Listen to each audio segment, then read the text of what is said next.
There we go. What did we learn yesterday? Request and response. We started using requests and response, and we've used requests before, right? Because we've done some fetch requests and that's gotten some data. And we've seen that response before, right? In Ryan's module, we've seen a response come back, and the same goes for the weather API, right? We've seen some response come back from them, same for the New York Times, but now we happen to be on the other side of it, which is kind of cool, right? We happen to be on the side of making that response and sending some data back. What else did we learn yesterday? Express. Express, yes. What is Express? I don't know.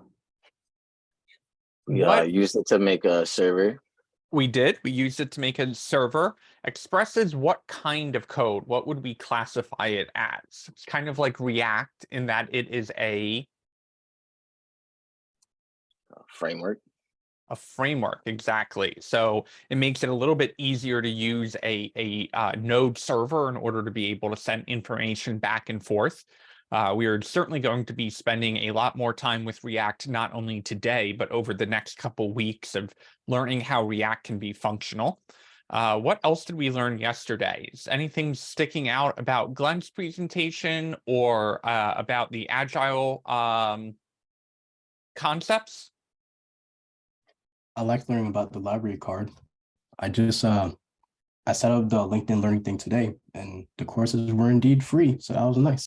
Nice. Yep. LinkedIn Learning, an awesome resource. What else? Max, can I ask a question about the Sure. when we did the type? Yep. We had to put module in, and when we installed Express, like when you're doing installs, can you go in and change it so that if there's future updates, you don't have to worry about them? You know how sometimes GitHub will send you something saying this is out of date and it could crash your site? I think a lot of times it doesn't, but it could. I'm just curious if there's a way to just avoid that. That question goes beyond the scope of what we can cover in class.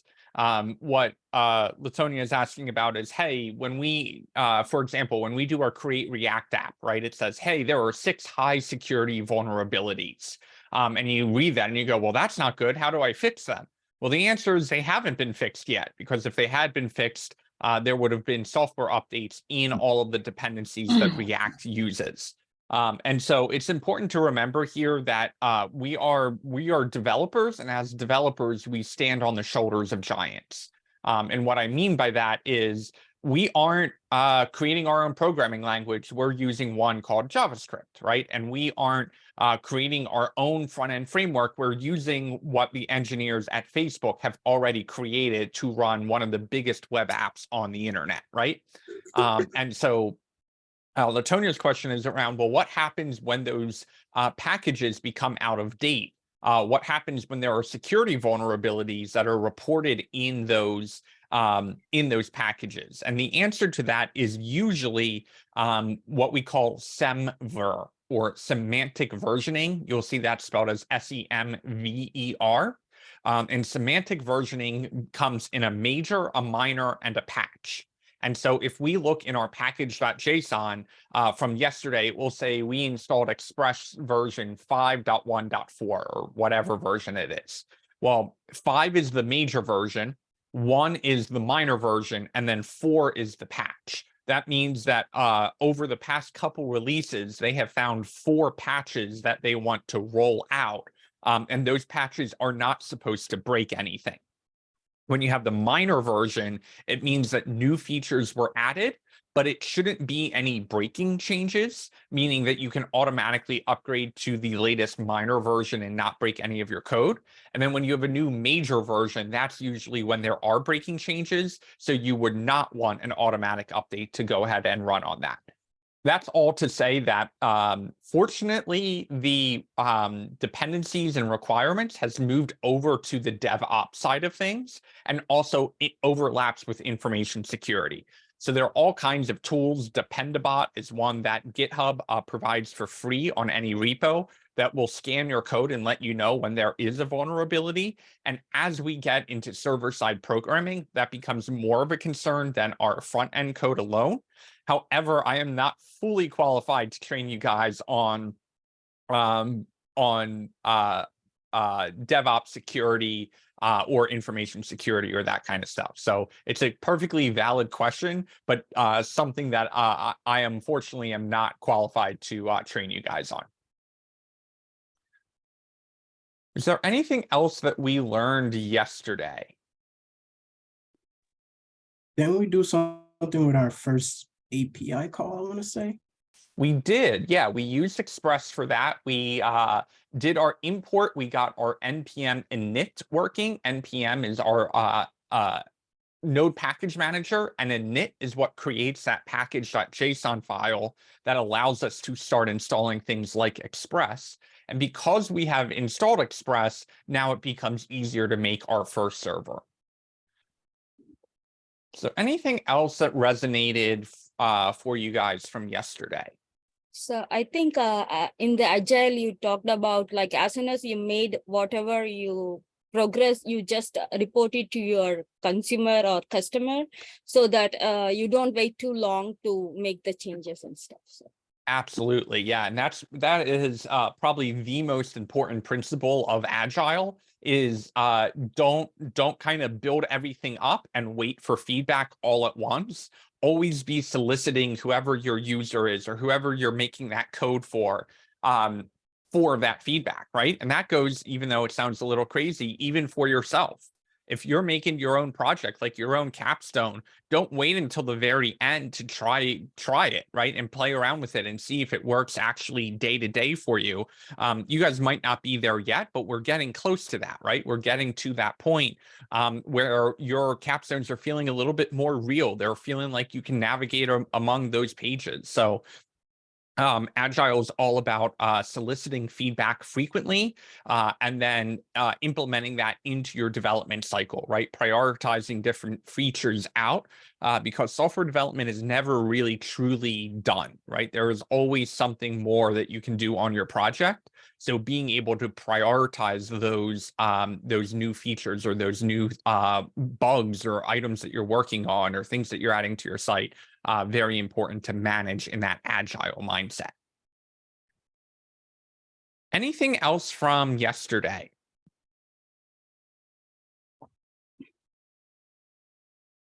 I learned that you can't have your API calls running on the same port. You got to put another port in.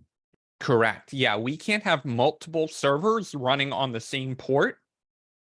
And that is something that Nathan will get into as well when he comes back for our DevOps week.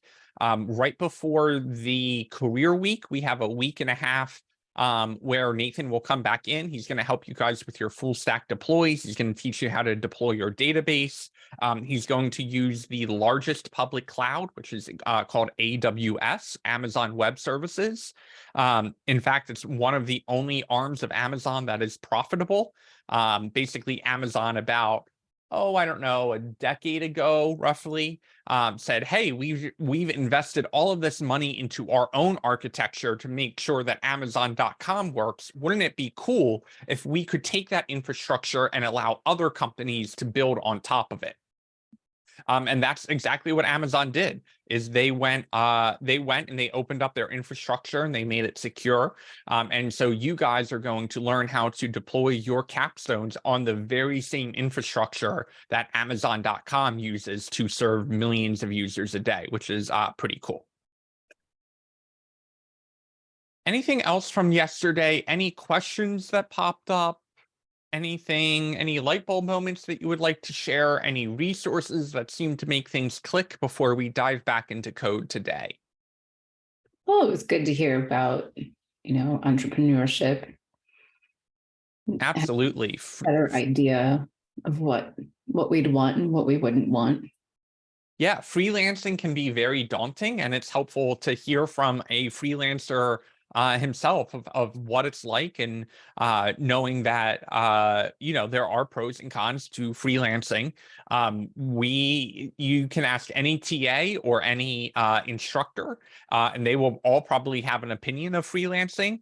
Like I said, I've kind of made the conscious decision to say, hey, you know what? I want that full-time job. I want to work in a team. I want to hire other developers to work with me. I want a common goal on that. But there are certainly a lot of perks of freelancing. I am actually technically and legally a freelancer of Hack Upstate. So I don't work for Hack Upstate. Hack Upstate has a contract with me to teach classes. And because of that, there are all kinds of things with health insurance and taxes that become easier on the hirer side because they don't have to do withholding or run a payroll or do that kind of stuff. So there are certainly pros and cons to everything. Whether you fall on that W-2 or that 1099 side. The kind of interesting thing, though, is no matter what job you go into, as long as you make more than $600 from them over the course of the year, you will either be a W-2 or a 1099. And because the IRS makes those differences between an employee and a contractor, that may impact the way that you go about doing that work. And there are some rules around when a company can put you on payroll, or more specifically, when they can't pay you as a contractor. For example, if they require you work in a particular location during a set hour range, you can legally not be a contractor, but all different kinds of implications there of, just thinking about what kind of work do you want to be doing? Do you want to be working 40 hours a week, give or take, with the same team, working on the same company, having that more stable paycheck? Or would you rather make a little bit more money usually and have a little bit more little less stableness, but more income, more freedom, more flexibility in how you get your work done? And it becomes easier to do contract work as you work your way up to a senior developer. You gain a little bit more confidence. You have less imposter syndrome. That makes it a little bit easier for you to work as a freelancer. But there are also a lot of beginning jobs available where the company will say, we don't really know if we want to hire you yet. Why don't you do some contract work for us? And if we like the work you're doing, then we can move you over to an employee. That is called contract to hire. Karen, do you have a question? No question, but I was just going to say the same thing when Glenn was talking about just the specifics about the contract work that you could do or the possibilities such as contract to hire and the nitty gritty. Health insurance, 1099 taxes, those things are all very, very important. And, of course, we want to know the different opportunities that we can have, but let's get down to it. Okay, so how much do they pay? Yep. Is it somewhat lucrative? Whatever. How does it affect our taxes? Do we have freedom? Can I be over in Mallorca and do the same exact work? Do I have to take my computer with me? Is it a hybrid situation? So I like that Glenn went into specific detail. So I think that was a really good thing. And sharing his own personal experiences, not this is what I've heard and people that I've talked to, but delivering his own personal experiences and how you can kind of leverage your experience, your knowledge, your skills to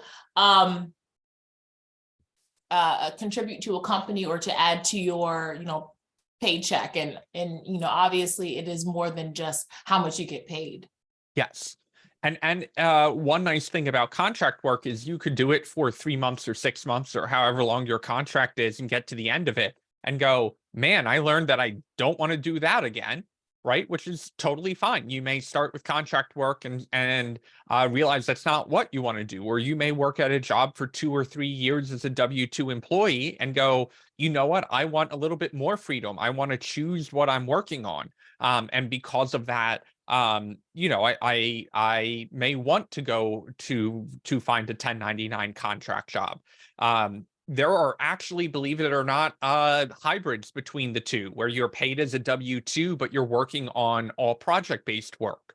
Usually that is called an agency. Think all the way back to the Don Draper days, right? And Mad Men of the advertising agency, and a customer coming in and saying, this is our company, we want to advertise. Can you come up with an advertisement campaign for us? Well, they don't work for that company, but they are doing work for them. And so there are all kinds of agencies, web development agencies, sometimes are called dev shops, developer shops. And basically you can go to them as an end user, as a business, and say, hey, we need an app that does X, Y, and Z. Can we pay you on a project basis? And then you'll have your own staff of usually W-2 employees, and they will work for you at the agency to build whatever project that we want. And so that's a very common structure as well. There are dev shops, there are website design companies, there's all different kinds of stuff where it's up to that agency to decide, do they maintain a staff of W-2s? Do they pay you as a 1099? They may act as a middleman, which may be what you want. You may not want to have to interact with the client. You may not have to want to manage the invoicing and do the accounting for the books and do all of that stuff. You may just want to work as a developer. At that point, working for an agency could be a great thing to be exposed to multiple projects and be building real world things while still having a team around you. So all different kinds of opportunities there for sure. And I Yeah. will say that even though, Karen, you may have thought he went in depth, trust me, that is just scratching the surface of things. I think he identified the key items, right, of what it takes to be a contractor. And so the main thing I would say is, before you start signing a contract, make sure you have a mentor who is a freelancer, even if they aren't necessarily a freelancer in software development. Make sure you've talked to a entrepreneur or a business owner, or whether that's someone from OpenHack, whether that's Glenn, whether that's me, whether that's another resource in the Hack Upstate network. I would definitely recommend to have that mentor, and a mentor who has agreed to meet with you or talk with you before you necessarily take on a project from scratch. Yes, absolutely. Jordan, go ahead. So today, well, like 20 minutes ago, the CEO of my company just approached me and heard that I was working with you in CIC and going through this. And he said, do you have a network set up yet? And I said, yeah, Max, that's about it. And so he needs, there are 2 clients of his that are looking to work with eBay to create websites in the area. And he was wondering how he would contact me to be able to do that. And I told him right now, I would not be finished with anything like that until March. And possibly if I could hand it off to you or someone else. Shoot me a Slack message, or even better, let me think about that and get back to you. Okay. So off the record, even though we're recording and this gets published to YouTube, yes, I am well aware of that. One idea that we've always had is, can Hack Upstate at some point, or an entirely separate, different legal entity, again, this is all theoretical, have some kind of dev shop themselves. And there are a couple other boot camps that have this model of saying, hey, we're going to identify the top graduates of the program, and we're going to kind of take them into this dev shop. And so when clients approach us, we say, hey, we've got a network of all of these junior developers who are going to take on this work. But we've got a couple senior developers kind of managing everything, keeping an eye on the process, running day-to-day operations. And when something goes wrong or a junior developer needs help, they're able to kind of step in and kind of course correct the project back into operation. And so that's kind of an interesting concept, right? Of, hey, what happens if 5 of you guys at the end of the program want to band together and say, hey, let's take on projects, because I love the full stack module and someone else loved the database and someone took on the DevOps. If we could have that network around us to support us, what happens if we took on a project and then when we need help, we can kind of call in the big guns, right? The senior developers. So not saying that is formalized at all, but it's one of those concepts that we've kind of kicked around of how would that work? How would we take that on? Just something to think about. It's simmering on the back burner for us. There's no formalization of that, but just an idea to think about. Yeah, no, they just sound like I'm way underqualified at this moment in time. So yeah. You may feel underqualified, but it is very hard to get experience by constantly saying I'm underqualified, right? So while it's important, sure, to have that support network and it's important to not get in over your head, there is a certain amount of you gotta jump in the pool to figure out how deep it is, kind of thing. I'm sure there's a better analogy for that. But starting with a project certainly important. But I will circle back with you, Jordan, on that. We actually have a Hack Upstate meeting on Thursday, and I will talk to Jesse about that and figure out what the right course of action is forward. Max, I'm so glad that you said that. I didn't mean to cut anybody off, but I'm so glad that you said that. I remember when I was about 16 years old, and my father was teaching me how to drive, and we were kind of going back and forth. I was scared to be on the road, and he said, well, you know what, Karen, you can't learn how to drive in the living room. So I like that this program talks extremely quickly about imposter syndrome very early on. Absolutely. Because, here we are like, no, I gotta get it. Oh my God. Meanwhile, we're, kind of creating websites and we're doing all this awesome, cool stuff, but, and not always thinking that we're even worth contract work. Am I worth 90K a year? So I talk a lot about that to my students as well. And sometimes, my students not really thinking that, like, what did I even do to get here? Well, you have these skills, you have this, but you have to get your feet wet. You have to dive on in. Yes, absolutely. Shiner, go ahead. It was a question for you and Jordan, I guess. What did you mean by network? Like a network of people? What are you talking about? Network of people, yeah. As developers, when we hear network, we start thinking about IP addresses and the internet and routers and all that kind of stuff, right? But a network just means the people you know. And so you may go, well, I don't have a network, or I have Max as my network. Well, look around at all the other people on this call right now. They all went through the same program as you. They all have different strengths and weaknesses. I know a lot of the cohorts have done like a coffee and code, or like a once a month, let's try and get together and meet up to just make sure, like, we're all still encouraging each other. You guys have gone through this program, and while obviously everyone will get something different out of the program or choose to go in their own direction after the program, into whatever career they're pursuing, but you guys all have that commonality of you guys were all taught the same thing. You went through the same curriculum. You learned the same programming languages. And sometimes you may say, hey, I don't feel confident making a site on my own. But if I've got me and another student working on that site, and we can kind of bounce ideas off of each other and say, hey, when we're stuck, what do we do? That having that support is really empowering, right? And there's a reason why we take the second Thursday off of every month to go to Open Hack, because as a developer, you don't want to exist in a vacuum. You don't want to spend, an entire month in your home where all you do is open up your laptop and start working on things. It's very important to be social.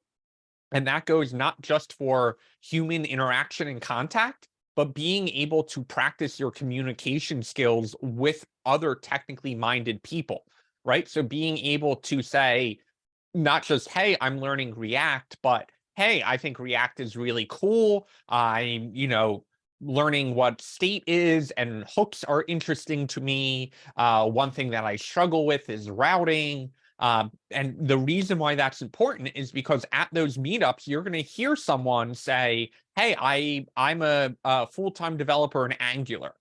And you may want to go up to them and be like, so what's Angular? I've never heard of Angular before. They'll say, oh, it's a front-end framework. And you could say, well, is that anything like React? And then you can start comparing React, and you may find that you like Angular even more, right?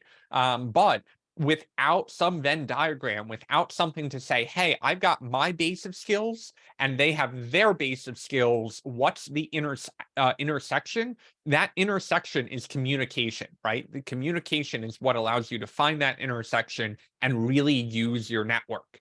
And that's why I think I brought up the agile process yesterday of realizing that that can be very daunting. But when things start going wrong, or when you start going, I don't even know how to do this, you may want to go back and reread that agile manifesto, right? And while that is not obviously a to-do list of steps that it takes to execute a project, it gives you an idea of, oh, maybe I should ask about this, or hey, maybe when something just doesn't feel right, I can go back and review literally those 12 principles and say, hey, can this help me identify what the problem is or how to do this more efficiently? So the Agile Manifesto I like to plant as kind of just it's another resource, but it's a resource there when you start getting out into that real world and start interacting with people. It can be a good gauge of that. And it's a great question to ask in an interview, right? Hey, I'm going to work in your company. I'm really excited. What does that look like? Right? I read your job description and I know most of the languages on there, or I know half the languages on there, and the other half I don't know, but I know they're similar to concepts I already do know. What does it look like if you're hiring me for 40 hours a week, or you're hiring me to do this project? How does that go about happening? How many meetings am I in? How big is the team? How often do we meet? What project management do you use? What other departments would I be working with? Is there a senior developer there that's able to mentor me? What kind of job titles are on my team that I would be working with? What languages and frameworks do you use? What tools do you use outside of, just the languages? It's important for me that when I get hired at a company, they have some kind of communication system already in place. If they tell me, they're mailing letters to each other as employees, that might be a red flag for me of that they're using snail mail to communicate.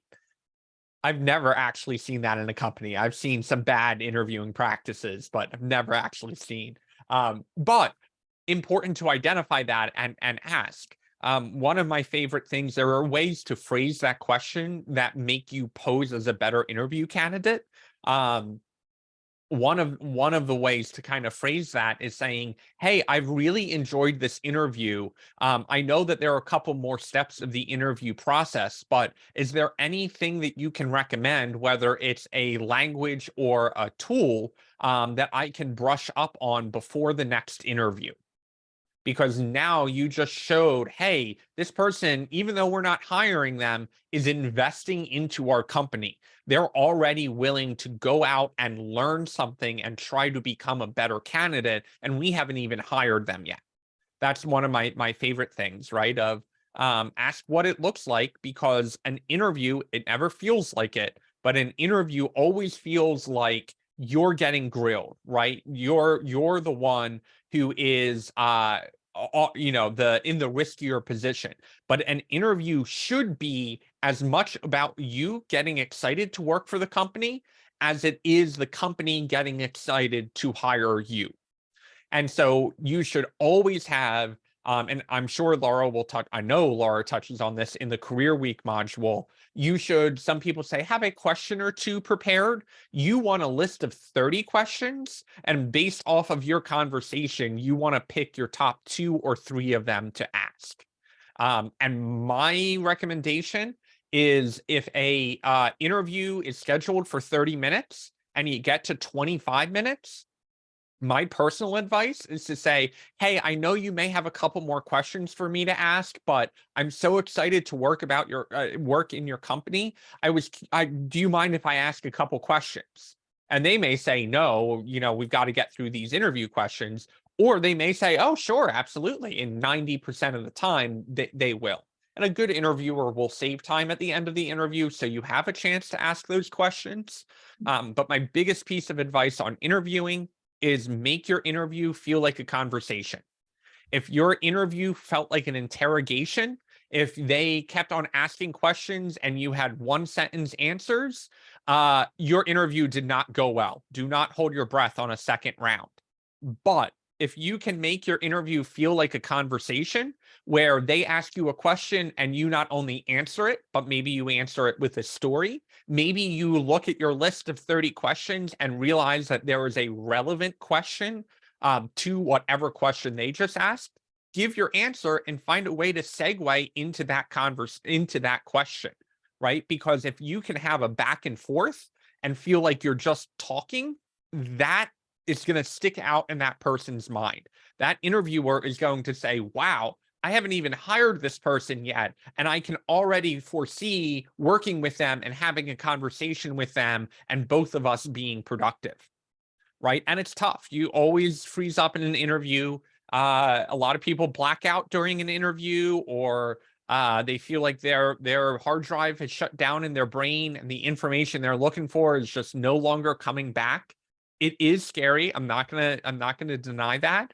But remember, this is as much about you getting excited to work for the company as it is the company getting excited for the chance to hire you. And so that should give you a position of power to remember that that's the key part of in my opinion, the key part of an interview.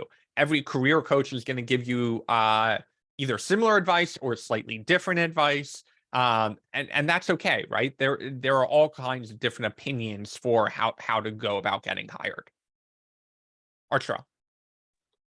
Yeah, just to speak on what you were just touching on, Max, about just like being yourself in interviews, because I actually got a job offer today. It's not in a tech field, but what I'm learning here with you, I can apply in my job, and yeah, I'm not going to say too much because this is recorded out in public, but I will say that being myself was very helpful. And I did have a chance to ask a question at the end, and she thought it was a good question. The question I asked was, if you could change anything about this company, if you had the power to, what would it be? And that definitely made her take a pause. And she answered it, but she's like, wow, that's a really good question. So it kind of gives you an idea about the company's culture in general. Yes. And what people feel about it, or, like what could be changed or what's nice, things of that nature. Absolutely. Two other ones that I like, other than what's a 9 to 5 look like, what's a daily, week look like in your company, are, is there anything that you wish you knew before you started this job? And that's a really good one to go, oh, well, I've never really done a retrospective and thought about what it was like the first day I got hired and the lessons that I learned. And so that can be a really good one as well, to be like, hey, what do you wish you knew when you started at this company? And then this doesn't apply directly to interviewing, but it's a really good phrase to have. Are there any questions I should have asked and didn't ask? And that's a really powerful one just for any really kind of meeting. But to say, hey, you came into this meeting and you had some idea of an objective, and we're now at the end of the meeting. Is there things that we should have talked about that we didn't talk about?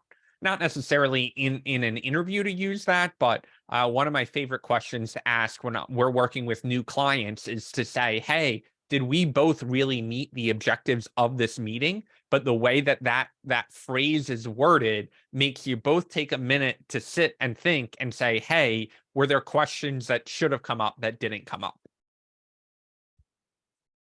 Karen, go ahead. And to go along with that, another interview question that really kind of puts the employer, because, obviously they are looking for people who are very well qualified for the position, but you're also shopping too. Which is very important to remember. You are shopping as well. So the question that I love to ask whenever I interview, to kind of, have the employer kind of wiggle in their seat a little bit is there anything about my experience or lack of experience that gives you any pause or concern about my anticipated performance or performances for this job? So it really, typically it'll have your employer kind of be quiet for a second, like, oh my gosh, oh, this is, let's debrief first. And so sometimes you kind of want to, you're shopping too. So make sure that it's always a learning experience, even if you did not think that you nailed the position. Or it's the one thing that I've learned with interviewing is that you sharpen your knives. You sharpen your knives, whether it goes how you want it to or not. You're just ready for the next one. And the two things I will tag on to that, I completely agree. One, you can, at the end of an interview, if they have not told you this already, ask what the next steps are, because now you have something to hold the company accountable for, right? Whether they say this is a technical interview, I usually like to word that as, hey, what are all of the steps of your interviewing process? I don't only just want to know what the next step is in the interview process. I want an idea of, do you guys have 10 interviews or do you have 2 of them? Do you have a technical test? And if so, when does that technical test come? Every single company hires differently, right? There is no de facto standard across the entire industry. And so that's a great question to ask, right? Of what's your interview process look like? And then the other thing is, I am a big fan of, instead of applying to 1,000 jobs, applying to a couple jobs that you really like, writing a custom cover letter for each job, and making it clear in that cover letter that you did your homework on this company. You're not just saying, hey, I want to be a software developer because I love doing it in careers in code. You want to make it clear why you want to work at that particular company.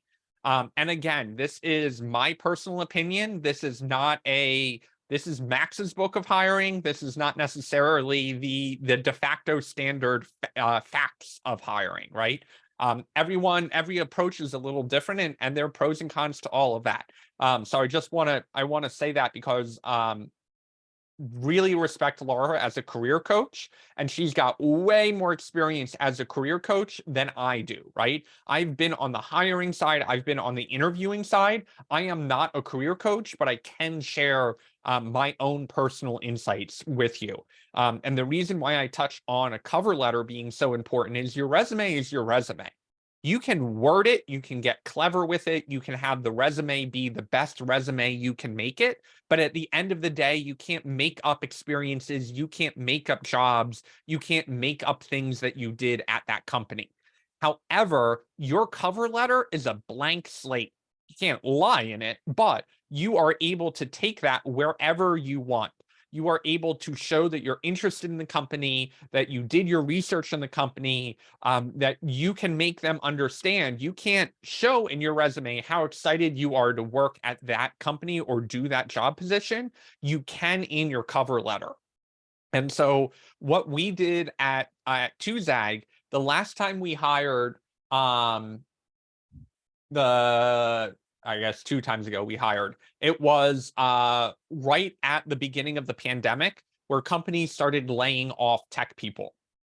This is in early 2000, February, March, somewhere in there. I'm sorry, 2020, not 2000. God, I'm not that old. 2020. One of the things we did is we had, I think, 800 applicants for our job position. And I had hired before. I'd never had 800 applicants. And the reason why we had 800 is we posted on Indeed, and Indeed just lets you go down the list of a page and just go apply, apply, apply. Doesn't matter what company I'm applying for, I'm just going to apply to it. And if I happen to hear back, great. Well, I couldn't go through 800 different job applications. And so we sent a message to all 800 of them that said, we would like you to send us a cover letter. And if you send us a cover letter that does not include our company's name or show us that you know who you're applying to, we instantly threw your application in the garbage bin.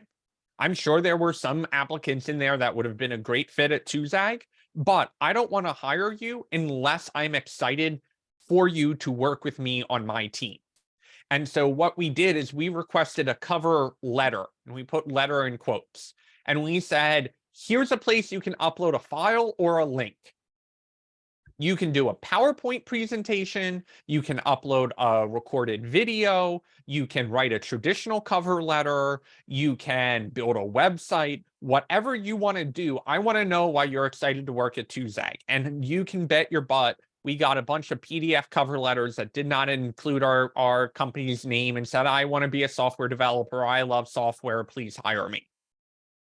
All right, no, that's not going to cut it. Even if you said, I love JavaScript and I love that your company uses JavaScript and that's what excites me about your job description, great. Also, that was enough. I am not kidding you. One of the people we actually ended up hiring, obviously not because of this reason, she's did a PowerPoint presentation. She said, you know, I love corgis. I have 2 of them. I'm a software developer. This is how I got into the industry. I was working in a non-technical role. I started learning coding, and then my company allowed me to transition into a role. This is why I'm in the job market. And then she said, you said I could do a fun fact. Well, my fun fact was that I was an extra in Magic Mike 2. And then the next slide said, no, I'm not kidding. And it was like a picture of the, like a screenshot of the movie. And she like had highlighted herself in a red box. You know, it's just like all of that stuff. Find a way to be a standout candidate. And not every company is going to be that flexible or allow you to be that creative, right? Most companies are not going to let you build an entire website, nor should you be building an entire website to show why you were a good fit to work at that company. But your cover letter is your chance to get creative, is your chance to get the employer excited to give you an interview. And you don't get another shot at that. You get to upload your cover letter and your resume. And some companies will have like application questions. A lot of them don't. So your cover letter is one of your only 2 or 3 chances to stand out to that HR person or to that recruiter. So make sure, in my opinion, the cover letter is more important than your resume or if not equally important. The skills that you have are great. I want to know why you're excited to take the skills that you do have in your resume and apply them in this job. And that's what a cover letter should be. Schneider, go ahead. Just looking for some advice. Since we're in an interview thing, a bit ago, I was in the surge apprenticeship, made it to the interview process. And I think I did well, but I found myself freezing when they asked me certain questions that I didn't know how to answer. So I'm just looking for some advice on that. How would I go about unfreezing myself and trying to answer those questions? Answer the question with another question. When you freeze up, one thing is that your perception of time goes completely out the window when you are in an interview. When you freeze up, you think you are frozen for 3 minutes and you think that you have failed the interview, when in reality, it's just been a couple of seconds, and you don't want to kind of spiral out of control. You don't want to snowball there. So one thing you can say is, that's a great question. Give me a second to phrase my answer in a way that can be relatable. Or, wow, I haven't really thought about that before. Give me a second. That's okay. That's way better than going, well, I'm a developer and there's nothing wrong with saying, hey, just give me a second to answer that. because your interviewer is going to be typing at the speed of light or scribbling down notes. And so when they ask a question, they need time to catch up on that last answer that you just gave so they can annotate all of that. You got to keep in mind here that when you're doing these interviews, there are probably 25 other people that interviewer has gone through. That's not necessarily a bad thing. Maybe you're the only candidate. Maybe it's a small job. That could be the case. But you, that interviewer needs to take notes, because otherwise there's no way to tell all of those 25 different candidates apart. And so don't be afraid to say, let me think about that, or give me a moment. Or, wow, what a great question. It's going to take me a couple seconds to think about where I want to take my answer. That's one technique. The other can be, if you are really frozen, if someone comes to you and says, what does CORE stand for? And you're like, it starts with a C and ends in ORS, right? Like, you don't want to get to that point. Say, I'm pretty sure I've heard of that. That's an acronym, right? And the interviewer will go, yeah, it is. And say, you know what? I can't quite place what it stands for, but I know it has something to do with APIs, and it has something to do with when I make a request to a different API, there may be some security feature that kicks in, and I know that's what CORS is used for. Great. That interviewer is not going to give you a 0 on that answer. They're going to say, all right, they didn't know that it stands for cross-origin request. Oh God, why did I pick that as an example? Cross-origin resource sharing. I was close. The other answer there is to say, if you are in front of your computer, if it is a virtual interview, even if they're giving you a technical challenge, don't be afraid to say, hey, do you mind if I Google that first, just to jog my memory? And if they go, nah, we would prefer you not. Honestly, I have left interviews. I've left technical interviews where they said I'm not allowed to use Google. I've pushed back on them and I said, what number of your developers don't use Google every day? They go, no, we all use Google every day. And I went, okay, so then why am I not allowed to use Google in an interview for this? Yeah, it's a little ballsy, but I'm also a little up the chain in terms of senior developers. And I wasn't afraid to call them out and say, why would you be interviewing me without a resource that you use every day in the job that you're trying to hire for? And so I wouldn't be in person and say, hold on, do you mind if I use my phone to Google that?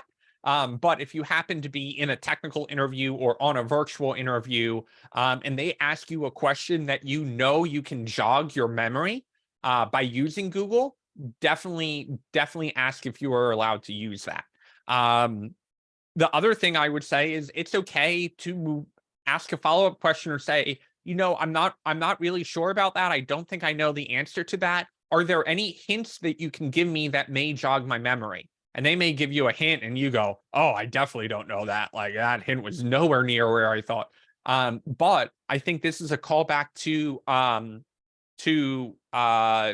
Glenn's answer yesterday, where he got yelled at by another freelancer that says, never say, I don't know. Say, I'm not quite sure. Let me find out for you and get back to you. The answer to can you build something is always yes. The real important question is, how long will it take you to build that? Can I build a cyborg with artificial intelligence that's going to work like Data from Star Trek? Yeah, sure. How long is it going to take me? The rest of my life. And you're not going to want to pay me to do it, but I can crack open books and learn artificial intelligence and go into cybernetics. Yeah, sure, I can do all of that. And so whenever my boss asks me, hey, can you build this thing? He has learned to never say, can you build? He says, how long will it take you to build? And my answers are not always snarky. The answers usually are, that's a 4-hour project, or that's a 40-hour project, or I don't have enough people on my team to build that. If you want to build that, I need to go hire someone to help me build that. sometimes that's an acceptable thing. We work with clients who are doing projects that are between $500,000 and $1 million. And while that sounds like a ton of money, when you have a team of 10 employees and those employees are all getting paid between $50,000 and $100,000 a year, roughly, that really adds up. You need those $1 million projects in order to be able to pay your employees to get all of that work done. So sometimes you're in a position where you do have to speak up and say, you know what, I can learn that, but I don't have industry experience building something like that and would need a senior mentor. And there are actually companies that will hire a junior dev, not think about the implications of needing a senior dev, and then go to you and say, hey, can you help me find a senior dev? Can you help me find someone who will make you more efficient? Max, I have a question that kind of piggybacks off of what you were saying. I know I've had some mock interviews where they like went into my code. As new coders, do you think it's acceptable if somebody's looking at a very specific part of your code to say, oh, I haven't seen this code in a while, give me a second to like relook at, or should we just try to know all of our code? Because with time, we tend to forget stuff. So just curious. No, if you have, I know I have done more than one interview where they have said, hey, the whole point of this interview is to do a technical review. But when they do that technical review, they ask for a specific project. They say, hey, even if you don't send it to them in advance, during that interview, it's likely for them to say, hey, the whole point of this interview or this 30-minute section of the interview, we're going to use to review some of your own code. Usually they're going to let you pick what code that is. Sometimes they will ask you to send that code in advance. And when they do, they'll usually give you guidelines around what kind of code they're looking for. If you're getting hired for a front end role where they want they use React, chances are you don't want to pick a project that's very database heavy and all about building your own API. So they usually give you guidelines. If they are going into your portfolio and picking out a random project in the middle of an interview, it is absolutely fine to say, hey, give me a minute to reacquaint myself with this code. Or don't be afraid to say, you know what, I wrote this code 2 years ago. This isn't, just give me a minute to get comfortable with it. With that said, if it is on your portfolio, you should be more prepared to review that as opposed to someone sending you some random code snippet and saying, please explain this. There does come a time where if you did that project 5 years ago and that project is no longer being used and the client's no longer paying you, you may want to label that on your portfolio website as, legacy work or previous work. Separate out your portfolio into 2 sections and be like, hey, this is the stuff that I did recently that I'm proud of. And this is the other stuff that I've done maybe when I was a junior developer, maybe it was a couple years ago, maybe before I got into this, I was doing design work or something that wasn't exactly code related, but I still want to showcase that and show that I have that talent.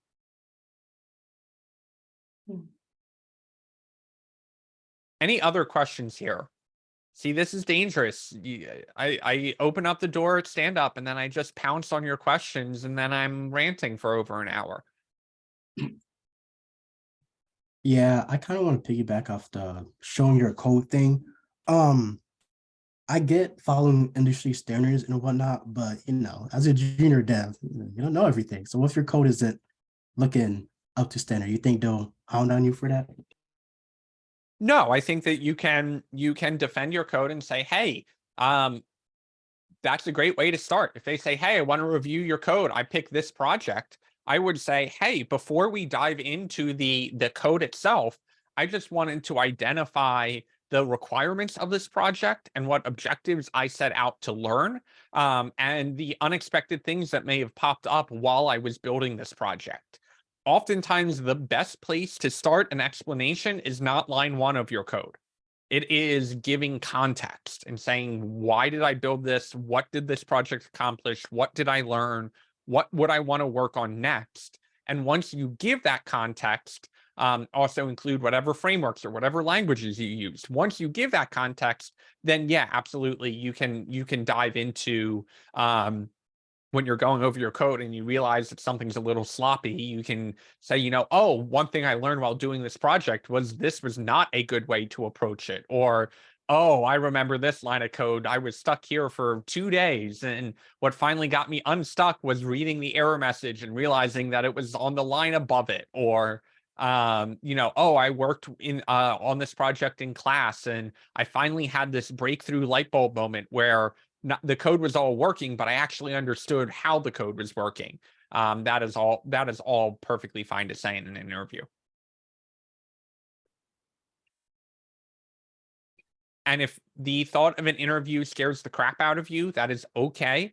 We will be kicking on mock interviews. I probably want to say sometime in the next 2 to 3 weeks. Don't quote me on that. But Laura has a great mock interview program set up, and we are also gearing up for a technical mock interview as well, where we'll give you a coding challenge and have you go along and complete an entire technical interview in addition to the mock interviews, which tend to be more focused around tell me a time when, or we have mock interviewers from real companies, mostly based in the Syracuse area.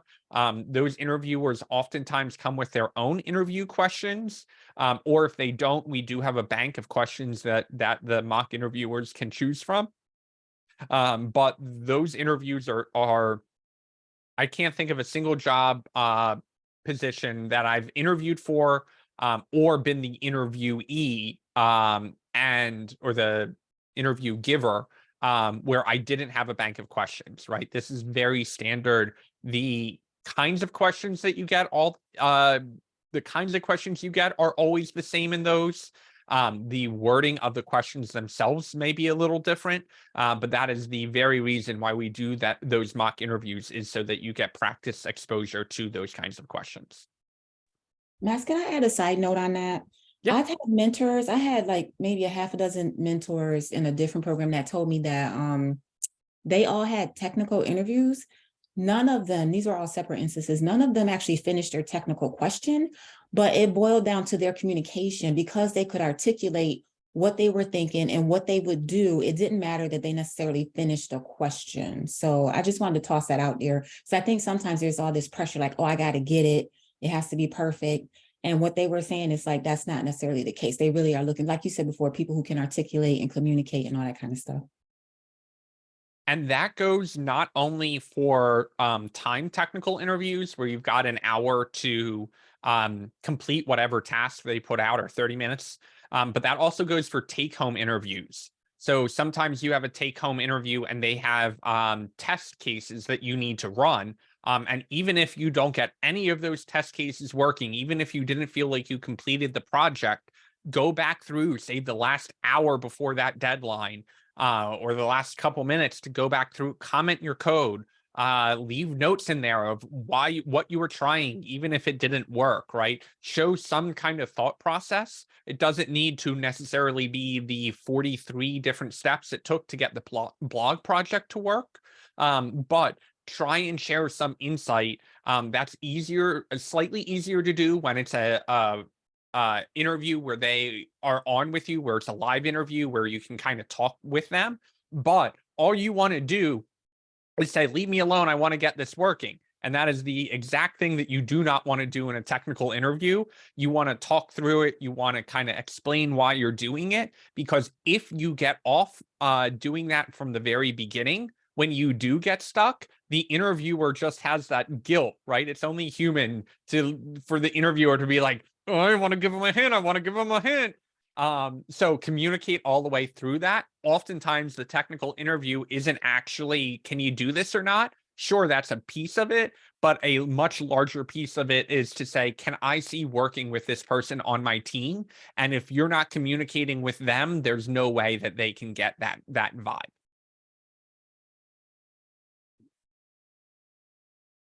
This was all really That was helpful. really good to know. Thank you so much for this, guys.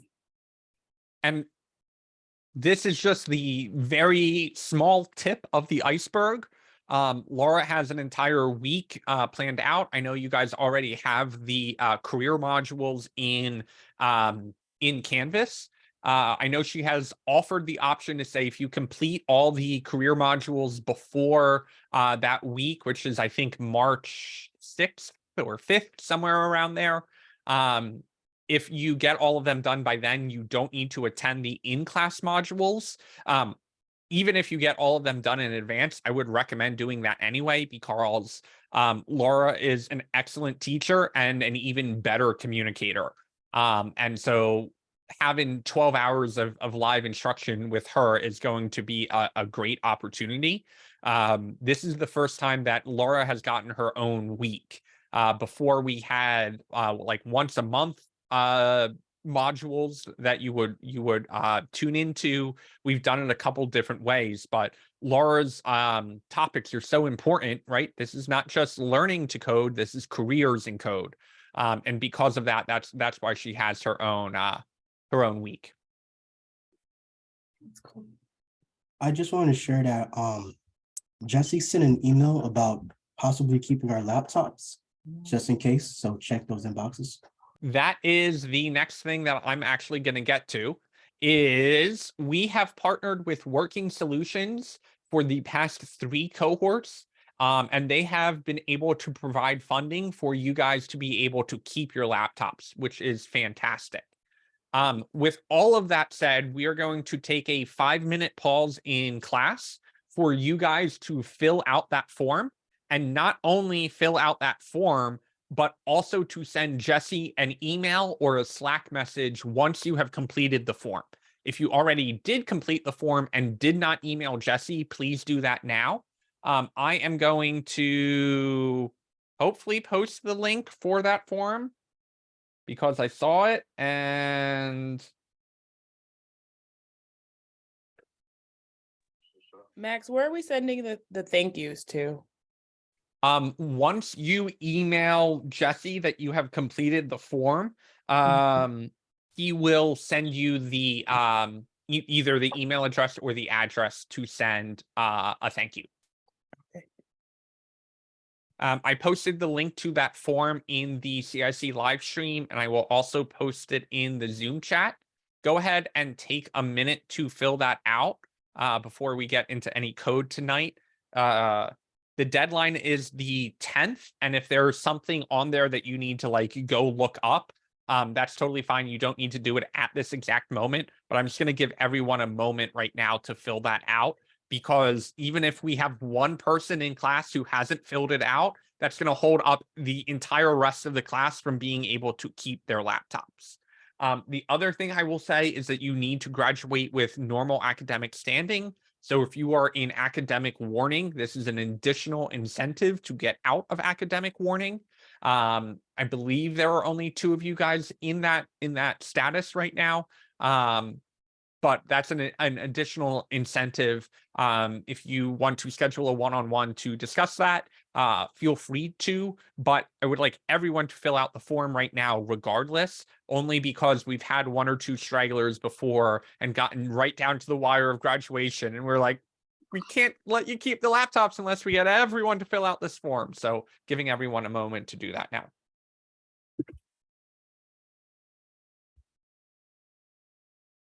For whatever reason you would not like a free laptop, you are not obligated to fill out this form. Just shoot me and Jesse a message if for whatever reason you're not comfortable filling out the form and don't want to keep the laptop.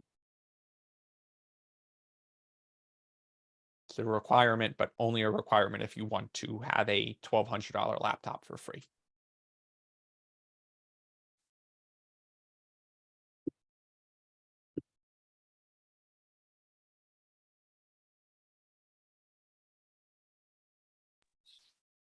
Our degree, does that fall under science, technology, engineering? Yes. That's what I thought.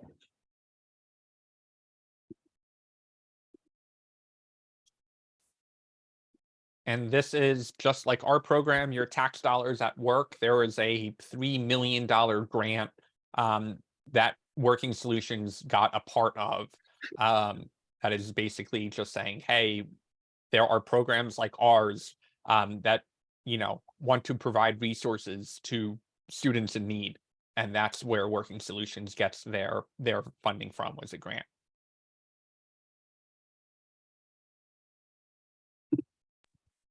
Question, the next cohort is coming up, right? Is there like sign up links for that? Great question. You are really queuing me up well, Schneider, for everything that I wanted to talk about, and then it popped out of my brain and I forgot. I'm going to post 2 additional links in the live stream. One is for cohort 5 admissions. If you know anyone else who you think would be a good fit for the program, you can send them the link. It is on careersandcode.org. There is a big shiny apply button. I also dropped the link to the application in the live stream channel and in Zoom. Feel free to send that to anyone. If you know that someone has filled out their applications and you personally can recommend them or attest to them, shoot me a Slack message after they have filled out that initial application. We will definitely flag them as a referral from a current or previous student. The program is free to anyone at or around the poverty level in Syracuse, the federal poverty level, and it is open to the same eligibility criteria of this cohort, which is they have to live in Onondaga or one of the 4 surrounding counties. If they do, you think they're a good fit, have them apply. Once you know they have applied, shoot me a message and I will leave a note on their application in our spreadsheet on our tracking that they are recommended by you. And I'm also going to drop one other link. If you are not on the Hack Upstate mailing list, we just revamped our mailing list and sent out our first newsletter today to 2,700 different contacts. If you are not one of those 2,700 different contacts and would like to be on our newsletter, you are not required to join that, but you are more than welcome to. We put community events on that. We have our recent blog posts on that. And we also have, I believe there's 3 job openings that are on the newsletter. So feel free to join that newsletter if you would like to and didn't already get an email today. Hey, this What's that, Alba? That was email address, right? Email, yes. the sheet is secure, right? It's asking for social security. I just want to make sure. Yes, yes, yeah. it is. Yeah, unfortunately, that is kind of all tied to the requirements of how they get their funding. But we've worked with Working Solutions, and they're a legitimate. They've paid for the past 3 cohorts worth of computers.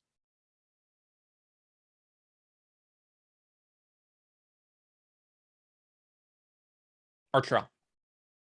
All right, I finished the that application now. Just have to email or message Jesse. Jesse. Yep. Okay. I will do that. And if anyone in Slack? else, Slack is fine. Yep. Okay. If anyone else did fill out the form and has not messaged Jesse yet, either in Slack or via an email, please take a minute just to say, hey, I filled out the form. We don't know when you filled out the form because it's on Working Solutions platform. And so that's why emailing Jesse is super important, just so we know who are the stragglers, who are the holdouts.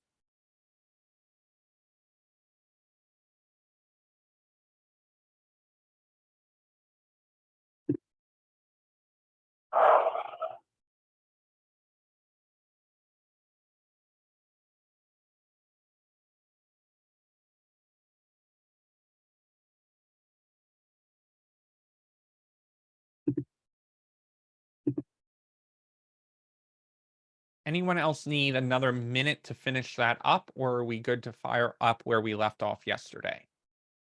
I just need another minute. Yep.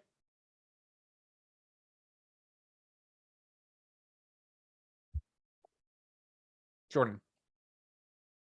So I just needed help with the whole Postman thing. Do you want me to do a breakout room beforehand just to finish up the tail end of what we did last night? Probably a good idea for the rest of the class to see it, if you don't mind. Two different students ran into an issue last night where they couldn't get their Postman working because they were using it inside Chrome itself. So there are some security reasons why you can't access localhost inside Postman in Chrome. And so if you have not downloaded Postman and have Postman in your applications folder, you should definitely do that. And I am probably going to review a piece of that with Jordan right now. So if you could not get Postman working because it was on localhost and you were using Postman in your browser, go do a Google search for Postman download, download it, put it in your applications folder, open it, and we'll be using that for the rest of the stuff in class tonight.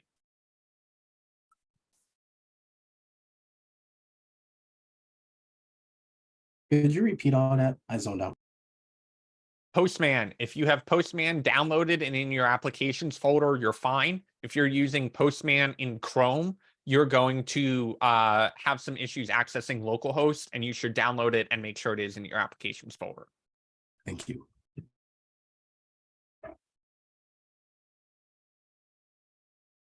Jordan, do you want to share your screen and we can go through it?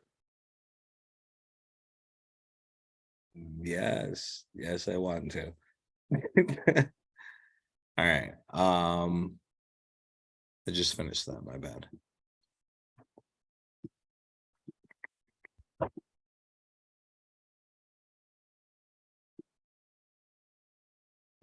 Okay, so that's what I brought up yesterday. And then desktop applications. What did we talk about? Postman, there we go.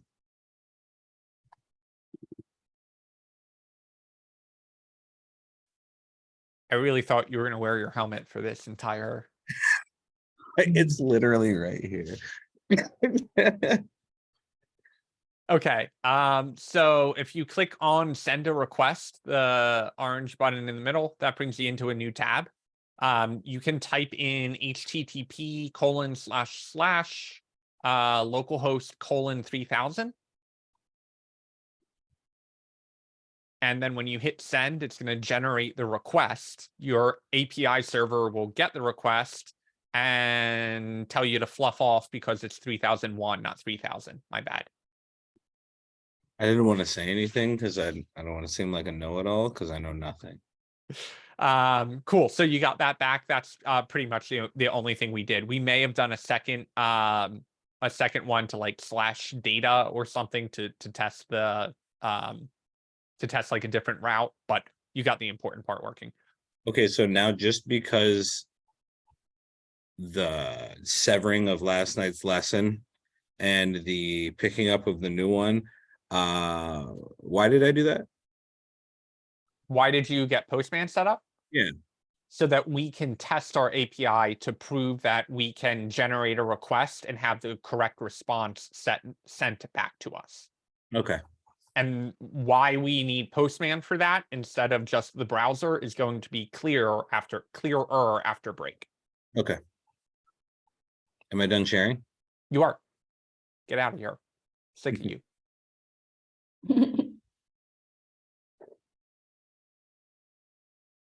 Anyone else need help either catching up from last night or need another minute on the working solutions form?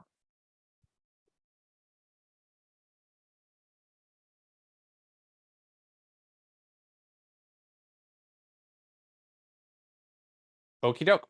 So we're going to take 2 minutes to get everything set up where we left off last night, and then we will go on break. We're not going to do any new code tonight, but I want to make sure we're all set up. We've got our server working. We're good to go. So I am going to head into my code folder on my desktop or wherever your my code is. I'm going to go to week 18. I'm going to go into day 1, and I'm going to delete my node modules. Our node modules, you can see, are 3 meg. That is a far cry from our 300 meg that a React project takes. However, that adds up. And so when we duplicate that, we don't need our node modules We will need them to run the code though. So I'm going to show you guys what happens either when you open an existing project or you're cloning someone else's project and trying to get it working. There's a command we need to run in order to do that. So I'm in my week 18, my day 1 folder. I'm going to go to my node modules and delete them out. I am then going to right click on my day 1 and go down to duplicate. I'm going to go ahead and rename that as day 2. And then I'm going to take my day 2 and drag it over to VS Code. Once we are in VS Code, we can right click on our package.json, open an integrated terminal, and don't follow me on what I'm about to type in. What I should be able to type in is nodemon index.js.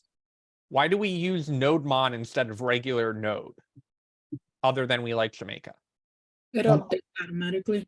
It updates automatically. So if we use the node command, update our index file and save it, the server hasn't rebooted.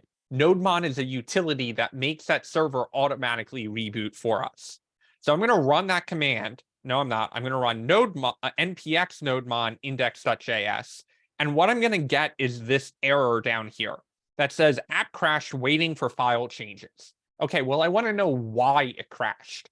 If I come up here and it says cannot find package express imported from my JS file.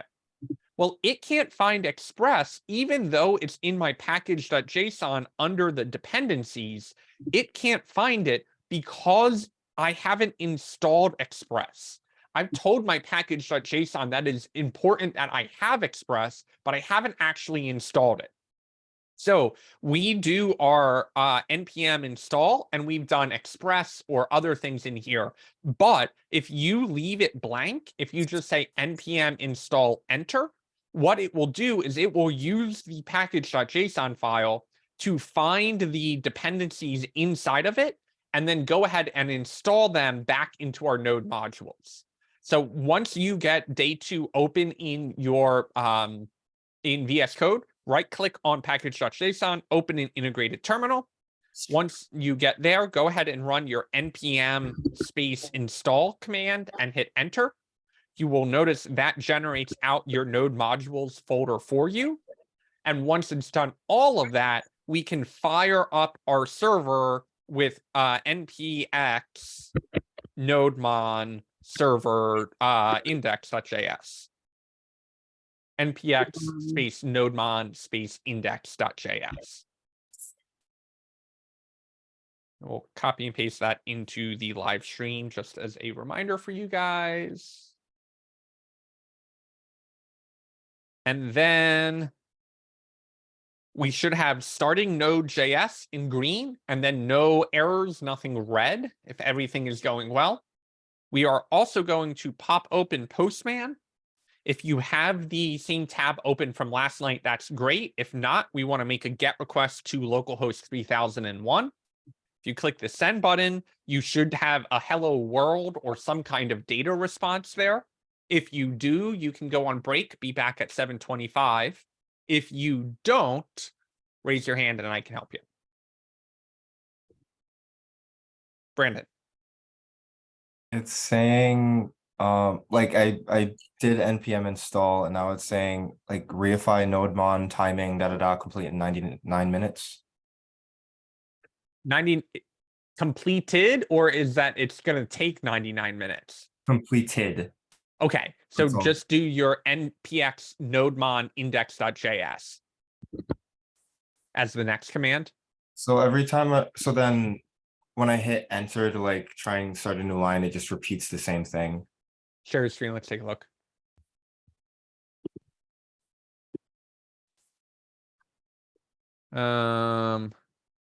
Oh, that's interesting. Let me request remote. I wonder if your install kind of crapped out somewhere and now it's stuck. So I'm going to try hitting Control C, which like makes that command end. and then I'm going to try another npm install. And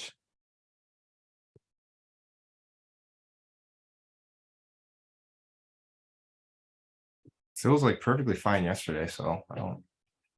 excuse me, no npm, please work.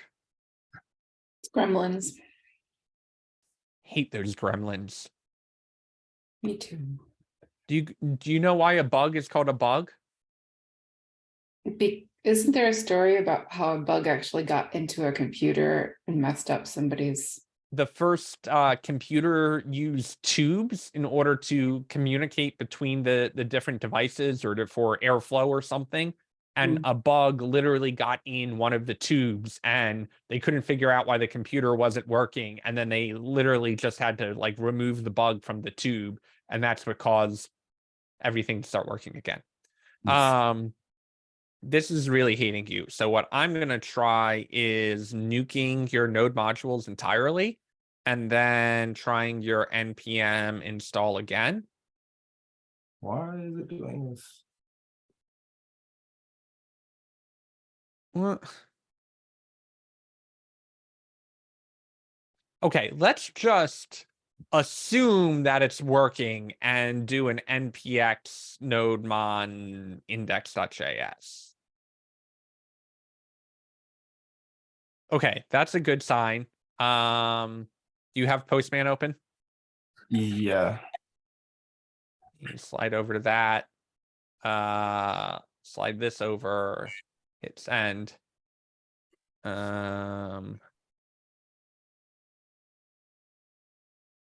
Test results body. Okay, you're good to go. I have no idea why it's hanging up there, but it is working, so I would just let it be. Love that. Thanks. Exactly what you want to hear from your instructor. I don't know why that's not working, but it is. It's working now, so that's all we need. Thanks again. No, just go for it. No problem.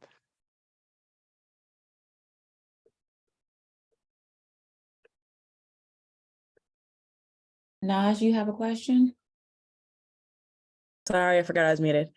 Yeah, when I put it in, it just ends it. Like it ends my whole terminal. I don't understand what's going on. Share stream.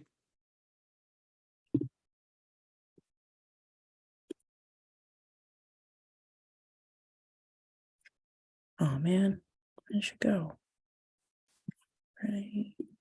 Sorry, all my stuff is up. Okay, so your install worked. So now you need your npx space nodemon space index.js. MON.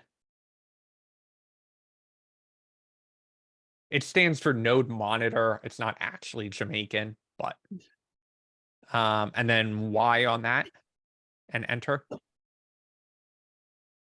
Okay, so you've got an error somewhere in your index.js. Let's take a look at that.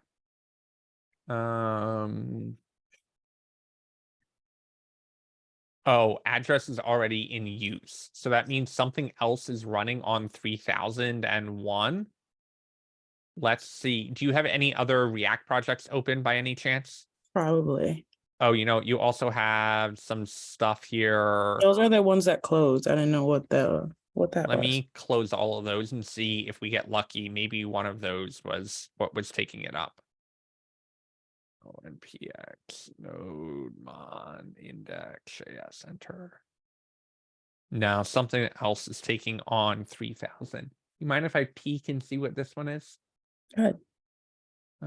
This is running from yesterday, so that's probably the problem. I'm going to close out of that one and re-minimize this and then try and run this again. And now it started up, which means if we go to Postman and This is a new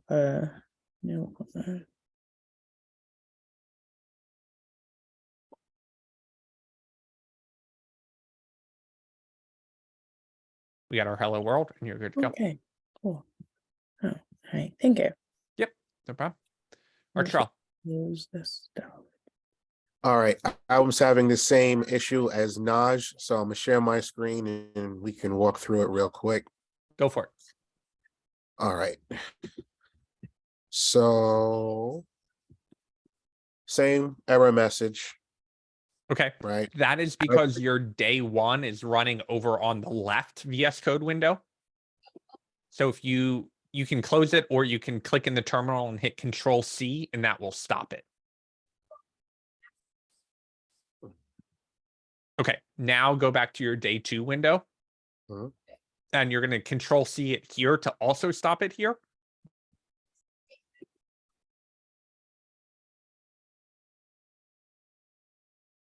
Control C. Yeah, I'm hitting Command C like a dummy. Muscle All right. memory. Okay, now right. hit up, which will autofill it, and then enter.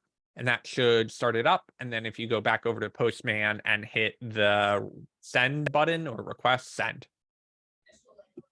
If you click on body kind of in the bottom left-ish, you can see your hello world and you're good to go. All right. Thank you. Thank you. No problem. Go on break. I'll see you guys at 7:25.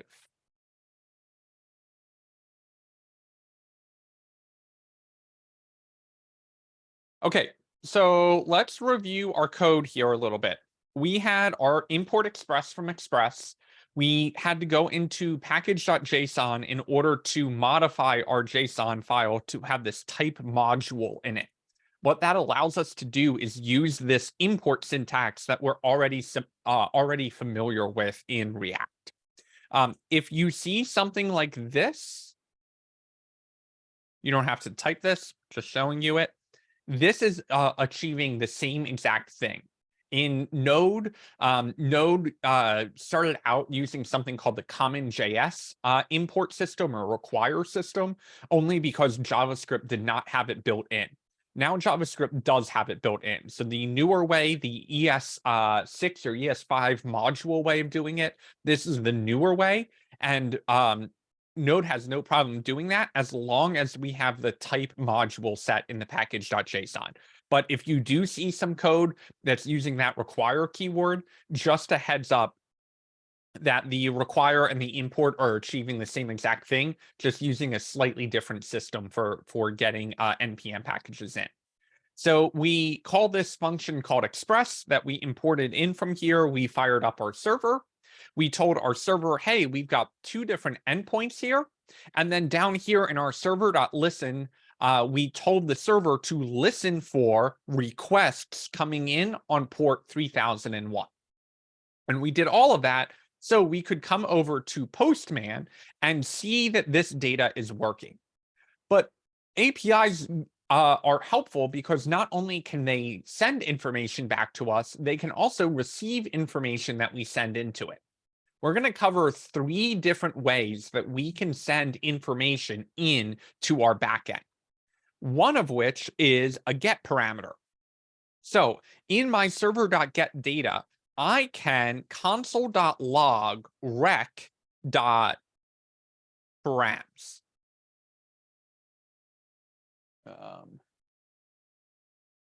And what that is going to, I'm sorry, rec.query. I'm getting ahead of myself.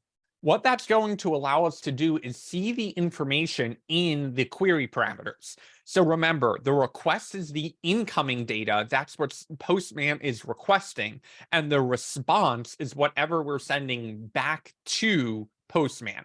So anything coming in is going to be in our request. Anything that we're sending back is going to be in our response. So what we can do is come back over to Postman. I'm going to say /data, and then I'm going to put a question mark, because remember, question mark is how the request knows that there are some parameters that are going to be sent in the query here. So I'm going to say something like num1 equals 5. And then we use an ampersand to separate out the values. And then we say num2 equals 3. And I'm going to go ahead and hit send on that. And I get my hello world back. And I think, that's it? Well, not necessarily. We also have over here our num1 and our num2. Where is that coming out of? That's coming out of our console log. So now it's important to keep in mind that we have two different consoles we're talking about. There may be a console on the front end, but there's also a console running our back end server that is producing output. Real quick, Max, I don't know if it's the same on other people's screen, but we can't see the bottom of your terminal. At least I can't. Okay, I can see the num one. I couldn't see the num before. Yep, thank you. If that's going to be a common thing, so if that happens, just remind me and I'll pull it up. Terminal unfortunately does not go away from this point forward. Okay, so everyone get their num1 and their num2 to show up in their server console. Anyone need help with that? Okay, well, hypothetically, if we've got our data in the query, we're looking at this and we're like, that's a curly brace. Curly brace means it's an object, right? So what we should be able to do is instead of just sending back hello world, I'm going to send back the sum. And the sum that I'm going to send back is going to be the rec.query.num1 plus the rec.query.num2.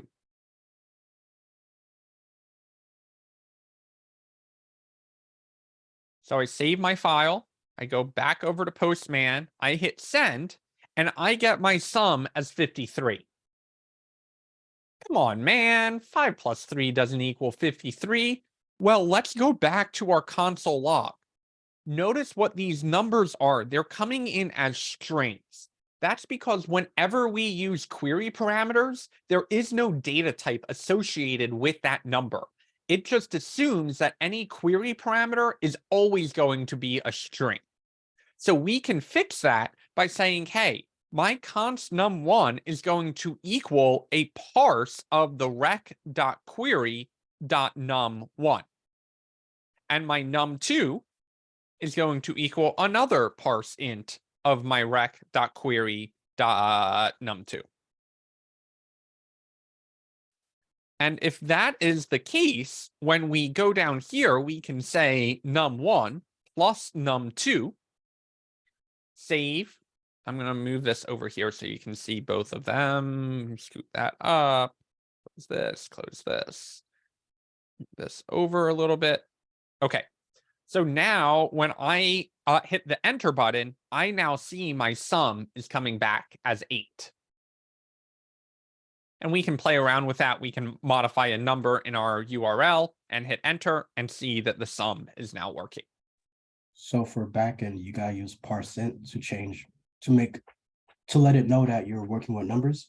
If you are pulling the data out of the query, we're going to go over 2 other ways we can get data into the backend. Okay, Max, I have a question. Yep. To see the code again, please. Right over here. Oh, there it is. It's not liking me. Let's see.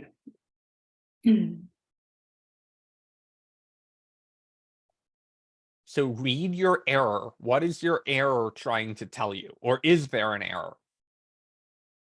No, I wrote it in wrong. Max, can I get a live share of that? Oh, yeah. Thank you for the reminder.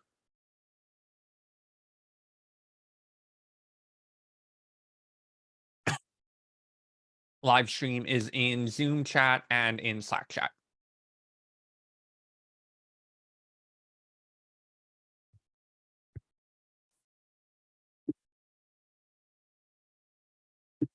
Figure it out, Jennifer, or you need help? I figured it out. Thank you. Beautiful. Good work. Thanks. You start getting to the point, right, where the errors are hopefully slightly less frustrating, but also starting to get a little bit more helpful, right? Where we get something of cannot read null, or this isn't defined, or something like that. Hopefully those error messages start to become a little bit more familiar at this point in the program. Yeah. And it helps if I write the stuff with the correct information too. Well, this is tricky because, you know, I'm changing things out and you may have missed exactly what I'm changing out. At that point, sometimes it's easier to read what I have and then read what you have, as opposed to trying to keep up step by step. Yeah. Anyone need help or another minute?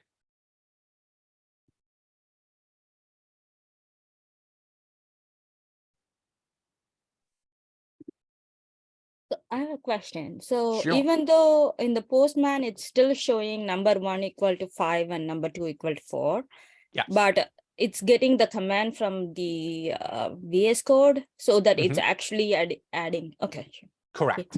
Yeah, so we're sending 5 and 4 in. Now, Postman has no idea what we're going to do with those numbers. We could multiply them, we could divide them, we could, you know, a ton of different things that we can do with them. But all Postman knows is I'm requesting this data, and then I am sending in a num1 and a num2 as a query.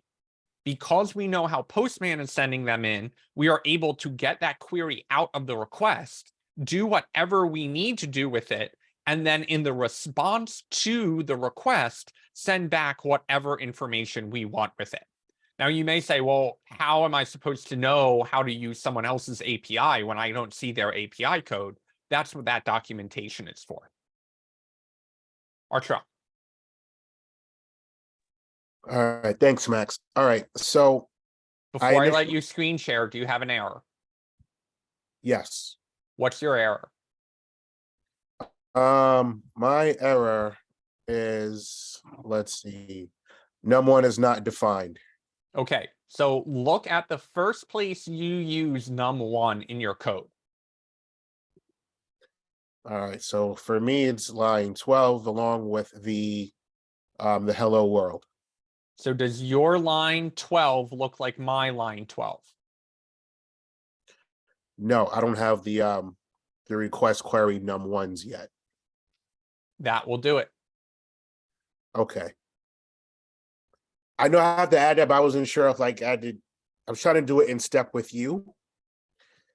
So at this point, sometimes it's easier to look at my whole chunk of code, Right. not the whole file, but the part that we worked on, and say, what is his code doing? Do I understand his code? And if I do, then it makes it much easier to implement it. Right. I know we had to like parse it out, but I didn't even get the sum of 53 on the bottom. I just had 5 and 3. I was trying to get that before the parsing. So I'm like, but I'll just type that in and catch up. Okay. Jordan, what's up? Other than you being muted.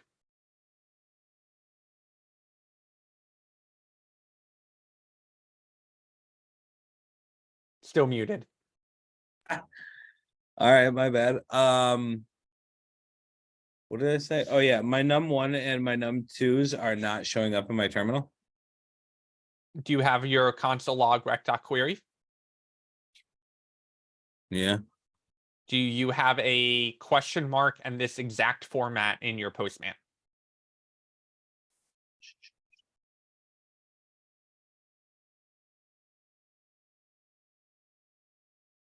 Yeah. Okay, share your screen. I give up.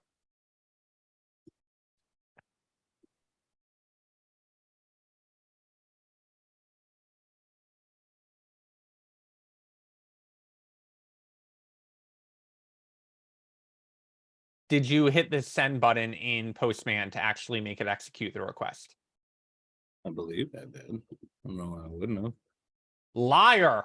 Okay, my bad. I'm going to bed. 50 more minutes.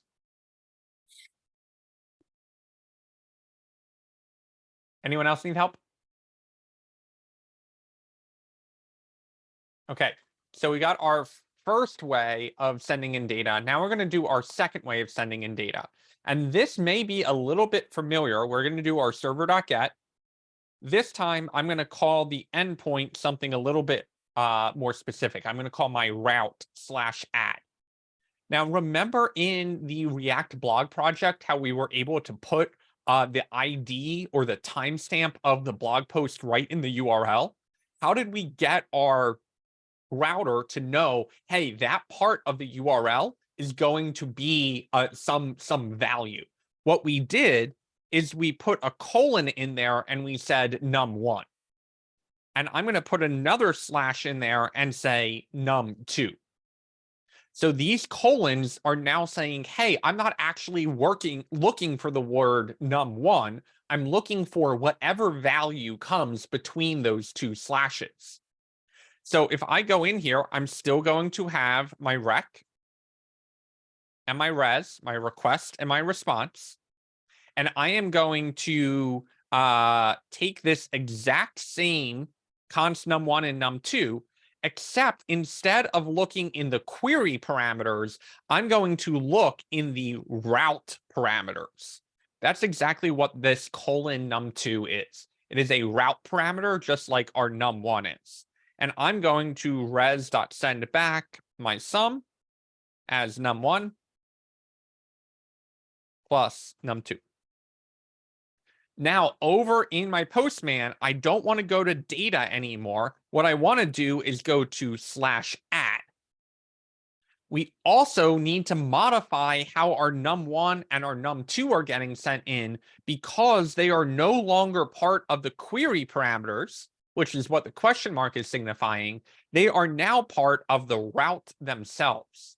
So what I'm going to do is I'm going to delete everything out here, and I'm going to say /8/3. And when I hit the enter button, I should get my sum in Postman. I'm going to pause there and poll and give you guys a chance to catch up on that. So before we were sending them in our query parameters, that means that on the front end, we need to do our question mark and say the key equals the value. Now in our route parameters, we're sending the numbers in a different way. We're telling them that they're going to be part of the URL, and those colons are telling Express to extract that information out of the route parameter, which we're sending in right here, and add them up. But this time, look at the route params instead of the query params. The route params being the colon num1. Correct.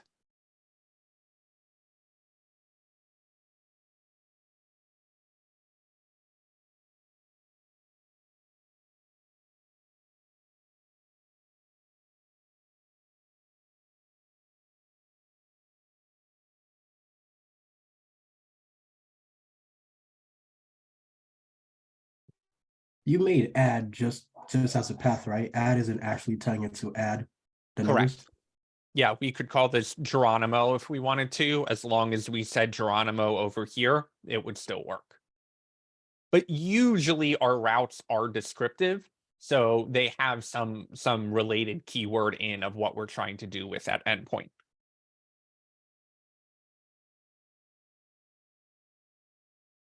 But yeah, if we wanted to confuse everyone, we could put a minus in here and still call this the sum, and it would still work. It would just, people would be like, well, that API is broken. I wanted you to add the numbers and you told me what the sum is, but then the value of them was subtracted. So we obviously don't want that, but hypothetically we could.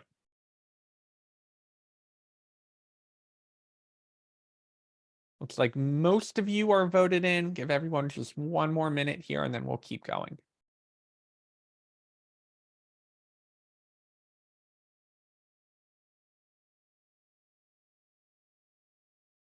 I really wish there was a way to set your layout of like the classroom for this particular meeting, because I'm so used to you guys being in a certain order and then I come in the next day and you're in a completely different order.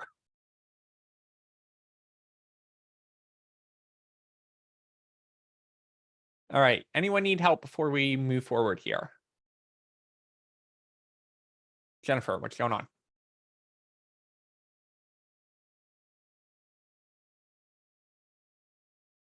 You're on mute. Oh, okay.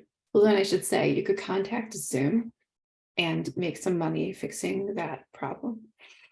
But somebody's already sharing their screen, so I can't. Do you have an error? I'm going to start not giving up screen sharing unless you've attempted to solve it yourself. Expected. So what's your error? I can help you think through it. Oh, wait, found that one. 23.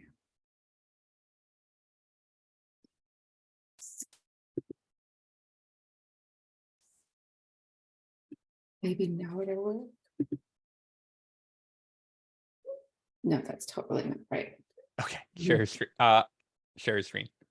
I So the did. reason why I'm starting to push you guys on this is when you're out in the workforce, right? You might not have someone who can help you work through this. Right. So you have an error on that parse inti is not defined. Oh, I didn't see that come up with the error. Where did you see the errors? That's over on your Postman. In the bottom right corner on line 10 in Postman. There, okay, there it is. I was looking over in the terminal. It's like, where is it? Why isn't it working? And what does this mean? Okay, Oh. so now you've got a params is not defined. And it's saying that's on line 20. So look at the differences between 19 and 20 and see if you can find your error. You may need to scroll over a little bit. Yeah.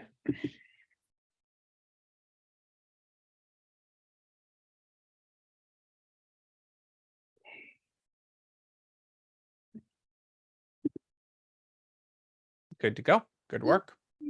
Thank you. I know they have speed coding competitions where they give you a problem and you have whoever like gets the code to work fastest wins. I think they should have debugging competitions where they just give you broken code and let you add it and see who can get it working fastest. Mhm. Kalai, go ahead. It's not showing up in my Postman, so but I don't know. Okay. It seems like syntax. Share your screen. Let's take a look.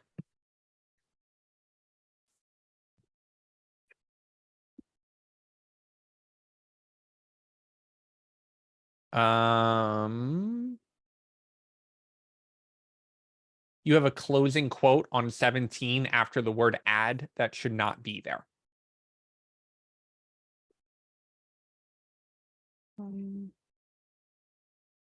Yeah. Yep. On the other side of that colon. Oh, no. The colon no. should be there. The quote on the other side shouldn't be there. The quote after the word add should not be there. And then put your parenthesis back before your rec. And take No. out that. Yep. And then remove the spaces around the colon. Yeah. Here, let me just.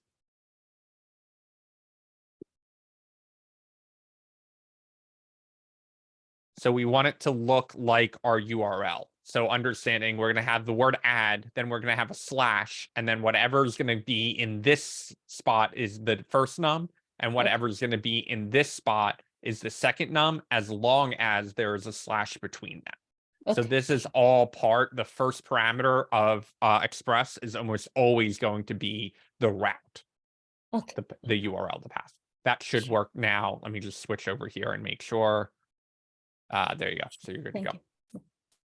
Anyone else need help? Okay.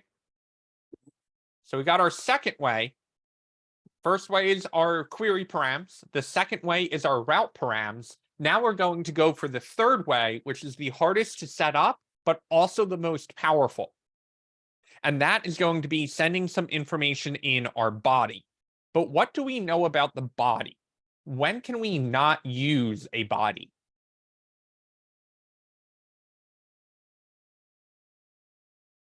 Can't use a body in a GET request. We can use a body in almost any other type of request, but we can't use a body in a GET. So we're going to do a server.post, and we're going to call this /add. Now you may say, well, Max, that's a bad idea. We already have an add up here. In fact, we have something called data, but this add one, isn't this going to conflict? No, because we are specifying this is going to be a post type. So the route isn't the only thing that determines what endpoint is going to fire, what function is going to fire. The method of the request is also going to be used with the route to figure out what to add. So we're going to do our rec and our res as always. And the first thing that I do as soon as I get a new endpoint in, I res.send. Because if I forget to do that, the front end can make a request. And if the front end never gets a response, even if it's an empty response, it's going to time out on you and throw all different kinds of errors. So even if we don't have anything to send back to the front end, we still want to send some kind of response. So the front end isn't always waiting for the request and being like, yo, what happened to my request here? So in here, we are going to get access. We can actually say res.send, and we're going to send in our sum, but this time we're going to use our rec.body.num1 plus our rec.body.num2. Okay, now we get into, well, why do we need Postman? Why can't we just do all of this in the browser? If we did this in a browser, we could use these route params because that was just part of the URL. And we can use these query params because we just put them in as a question mark. But there's no way in the browser to either specify a post request or to put information into the body. That's why we're using Postman. Once we get this working, we're going to switch over to building an interface in React and starting to use fetch to send that information through. Okay, so I'm in here. I'm going to go back over to my Postman. I'm going to delete out my 8 and my 3 because we're not sending them in the route anymore. And then I'm going to go to my body. Now, the body can be all different types of data. It can be form data. We can send it in as binary data. We can use this newer format called GraphQL, which Ryan may have mentioned briefly. What we're going to do is we're going to say, hey, we're sending in some raw data. And as the type here, instead of sending in text, we are going to send in some JSON, some JavaScript object notation. So I went to body, I clicked raw. Do not forget this step. Change this drop down here to JSON. Now we get to write some JSON. So I'm going to say, hey, my num1 is going to be 4, and my num2 is going to be another number. So I'm going to move this over. I'm going to hit enter up in the URL, and I get this cannot get add. That's my error message here. Well, what do you mean you can't get add? I'm going to come over here. Oh, you can't get add because it's a post method. So I go back over to my Postman. I change my get to a post, and I hit enter again. And now I get another error. I get this cannot read properties of undefined. Okay.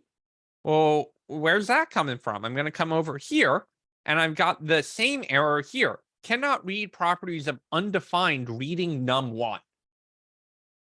I'm like, well, my num1 is right here. What's going on there? I don't actually know. So I'm going to come over here, and I'm going to console log out my rec.body.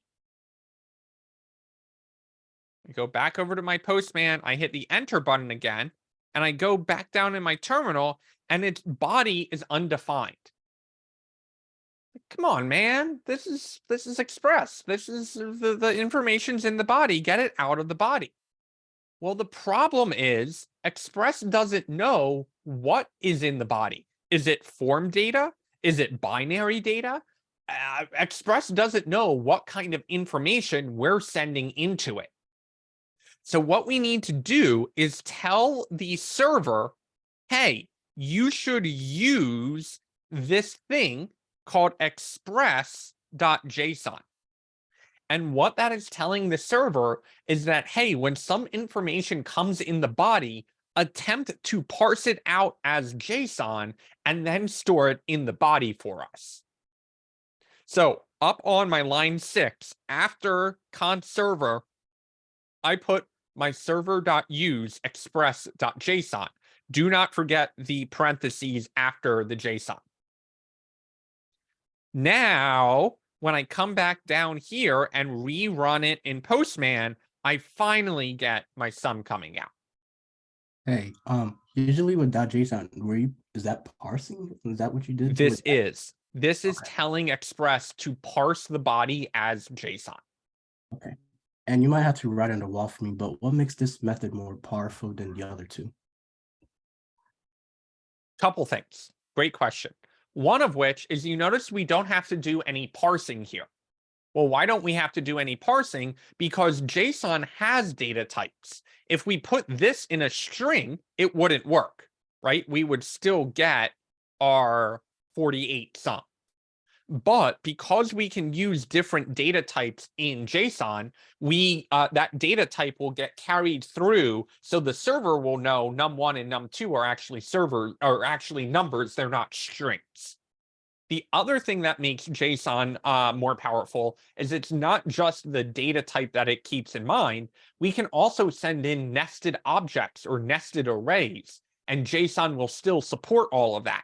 So if we wanted to send something in like ARR1 and say that's equal to 1, 2, 3, and we hit the send button here, we are able to see over in our server terminal that array came through without needing to do any parsing.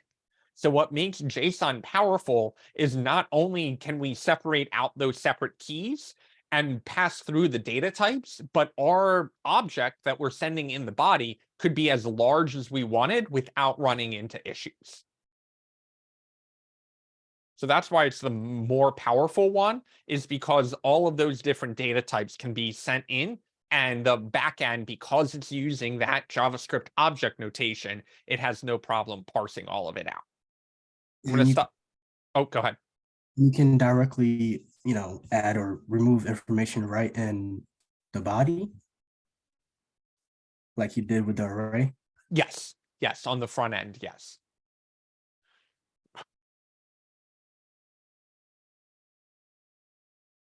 Let me leave this up. Remember, you not only need 25 through 28 here, you also need this line 6 for the server.use express.json.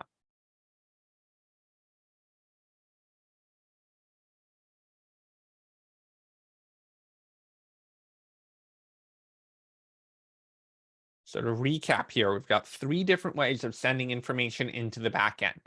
And you guys may have noticed that with New York Times, right? You probably used your get params in order to drop in the API key. In the weather, we used the get params as well to pass in our location information. That's this example right here. We also used, that's this example right here. We also used route params to be able to get information out of the route. And then we finally used rec.body, but we needed to tell our Express server, hey, that body is sending in some JSON information. And once we did, we were able to access the body in the request. What was that last one called? The request body. And then over in Postman, remember, you not only want to set the body to raw, you also want to set it in as JSON.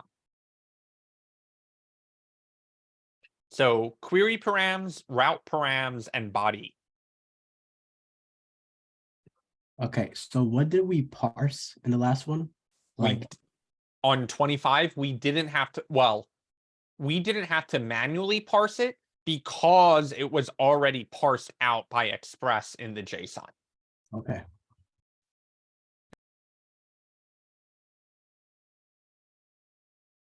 So I don't want to say we didn't do any parsing. Express did the parsing for us. As long as we told it, hey, heads up, there might be some JSON in there. Please handle that for us.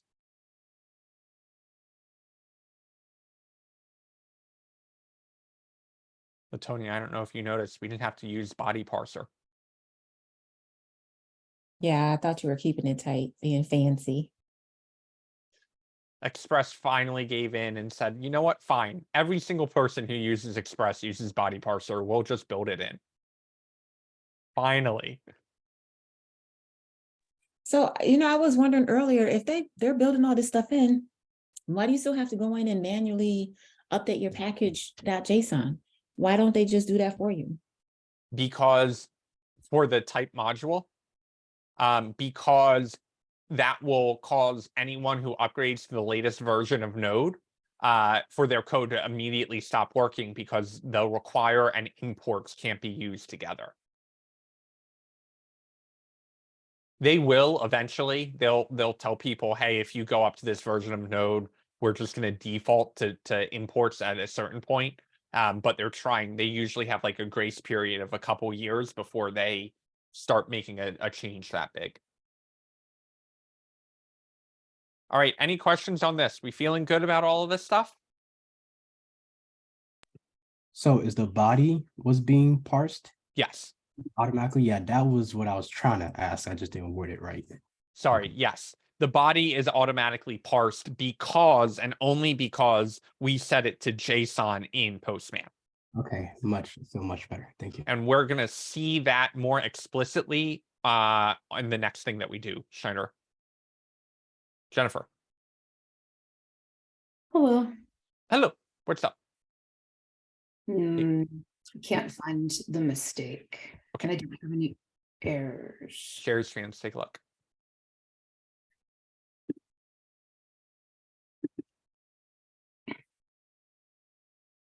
Sum is null. Let me request remote. That's certainly not right. Your Postman, come on, is not set to JSON. It is set to text. So if we change that to JSON and hit enter, we get our sum. Okay, I thought I had to have it set down there. Thank you. No problem. Anyone else?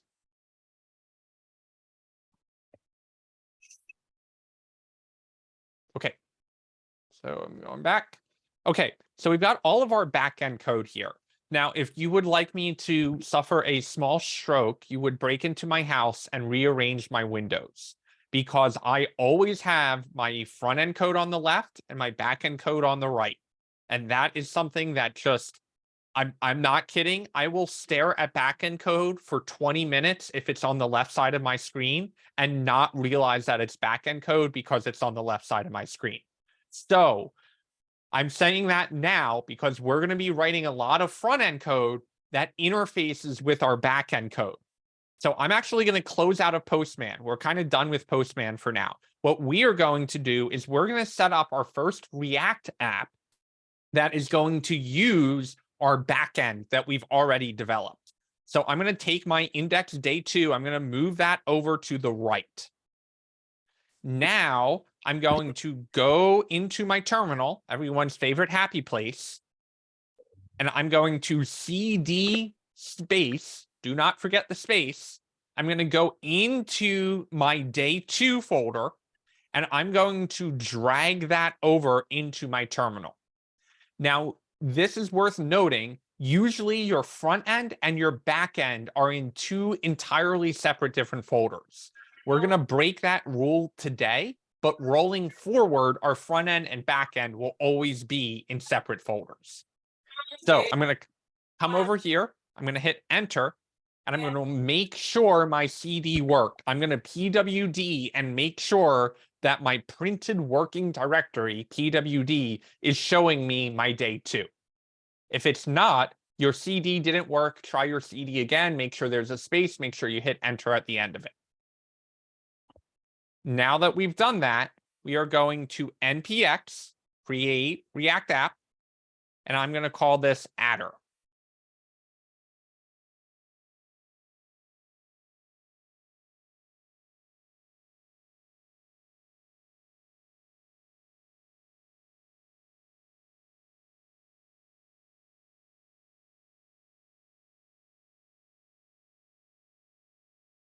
And we're going to be patient and talk about how freezing cold it's going to be this weekend and -7 and all of that good stuff while React takes its time. Oh, there we go. Okay. So once your React finishes, don't worry, I'll give you guys a minute if yours is taking a minute. You want to grab your adder folder, not day 2, your adder specifically, and go ahead and drag that in Oh, come on. To VS Code. Now I've got my backend still open. We don't want to get rid of that because we need to reference that code. I'm going to grab my adder. I'm going to put that on the left part of my screen. I'm going to right click on my package.json, open an integrated terminal, and I'm going to run an npm start on that. While that is firing up, I will also share a live stream with you guys. And now you get the joy of managing even more windows than I am. You now have 2 live streams open, one for the back end and one for the front end, if you follow along with my live streams.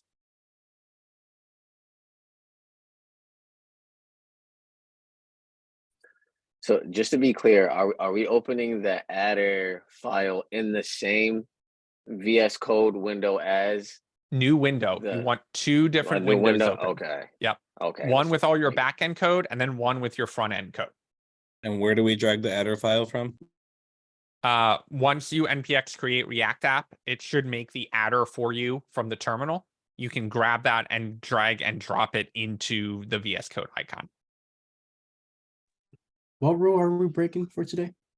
That our front end code is inside the folder of our back end code. Oh, okay. Usually they're separated. Usually they're separated. Well, that's debated. The way that I teach it, the way that I work at work, they're always separate. There are legitimate times that your front end is part of your back end code. But my general rule of thumb for projects and what I enforce with all the code that I work on is that front end and back end are in 2 separate folders. But there are a lot of exceptions to that rule and legitimate exceptions to that rule. But in general, in class rolling forward, our front end and back end will be in separate folders.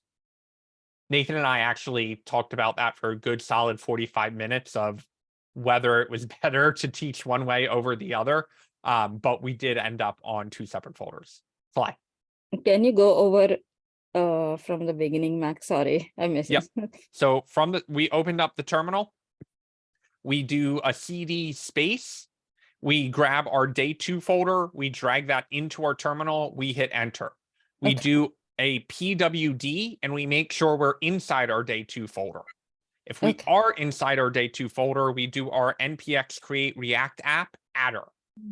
We hit enter on that. We let React take its sweet time. It takes a minute or 2 to get that set up. Now we're done in the terminal. You can close out of the terminal. We're going to go to our day 2 folder and we're going to open the adder folder. And that adder folder is what we're going to drag into VS Code. Okay, sure. Thank you. Once we drag that in VS Code, we're going to right click on package.json, open in integrated terminal. We're going to go down to the terminal and we're going to do our npm space start and hit enter. And then we're all good to go. Okay, thank you. No problem.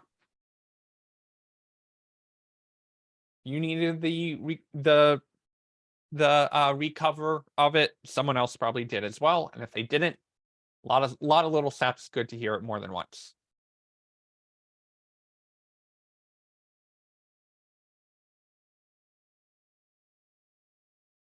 Something hating you, Alba?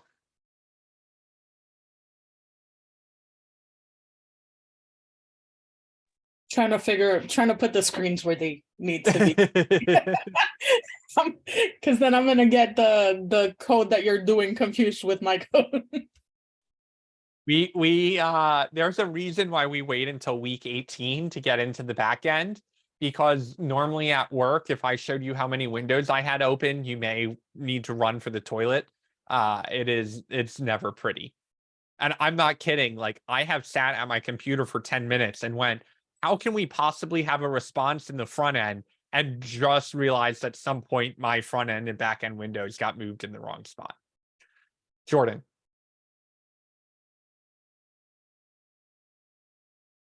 I'm not sure where I went wrong, but my index.js is not showing up.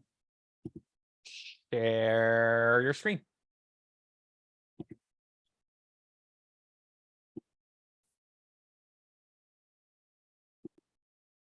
Okay, let me request remote.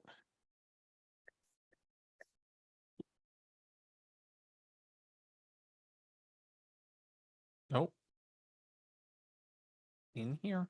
Thank you. So I'm going to open your day 2 folder, and everything is right in here. So I think this just got opened wrong. So I'm going to close this. I'm going to grab your adder folder and I'm going to redrag it to VS Code. And then you just need to open your adder. I think you had it opened right. Just sometimes this gets collapsed and it looks like there's nothing in there. So if you just click on that, it shows you everything. Okay. So you just need from here, open an integrated terminal and then npm start. And you are all caught up and good to go. Awesome. Thank you. Anyone else need help?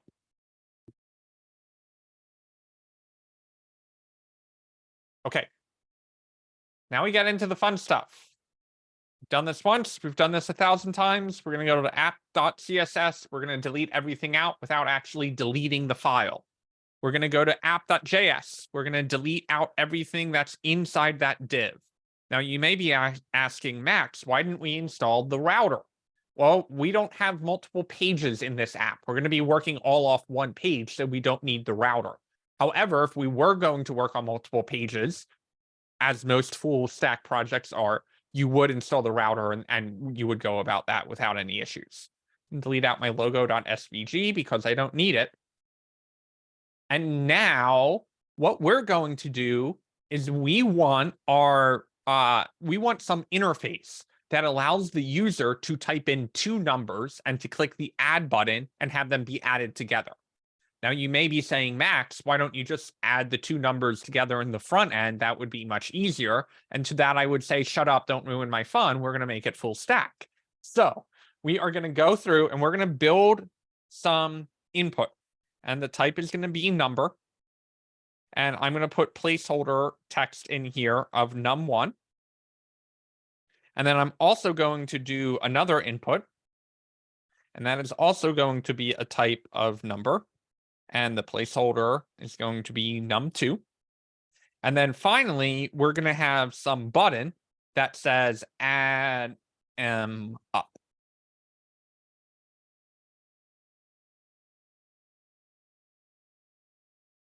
So if I look over in my browser, I have my num1 and my num2.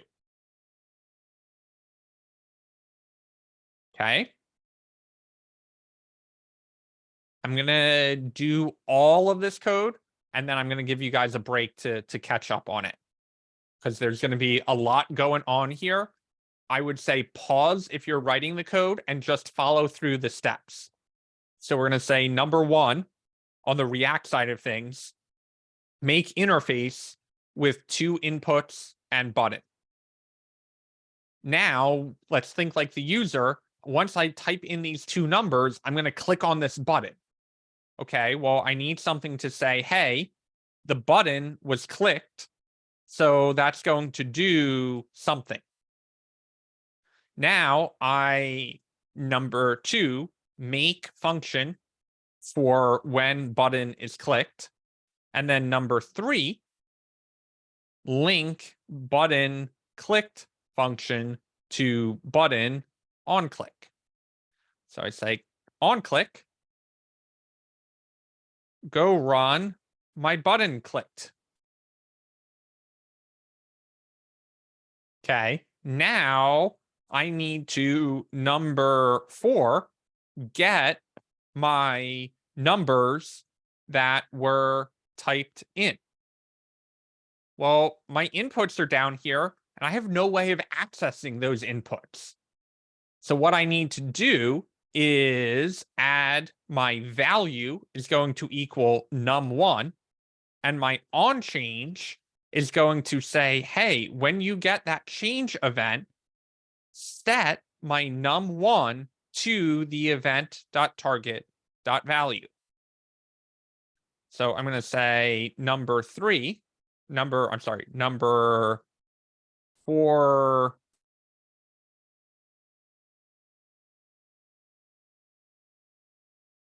add value and on change. Now I'm doing my num1 and my set num1.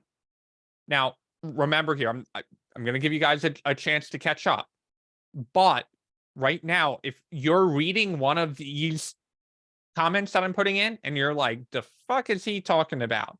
Raise your hand, let me know. We added our value and our on change, but this num1 doesn't exist anywhere. And it's yelling at me in my terminal saying num1 and set num1 isn't defined. Well, it isn't. I need to come up here and say number 4C, make num variables in state. Num1, set num1 is equal to our use state. That is going to start out empty. And while I'm here, I'm going to do that for num2. And I'm also going to take my value and my on change and put that on my num2. So this is the last step of 4, second to last step of 4. For D, add num2 from state 2, num2, and finally, we can say for E, make sure values come out of state. Console.log, num1, num2. And import my use state from React. Okay, I'm going to pause here. If this works, you guys can catch up. My num1, I'm going to do 2. My num2, I'm going to do 3. I'm going to hit add them up, and I get 2 and 3 coming out of the console. I know that that's working, so I'm a step further. Does anyone have questions about the comments in here before you guys catch up on them? Does that process make sense of how we did step by step to get closer to getting those numbers sent to our backend?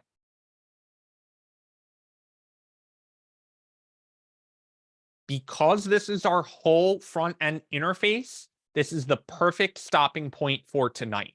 So once you get this working, we're going to stop here. And where we're going to start tomorrow is using all those different methods we used in our backend to get our ad working.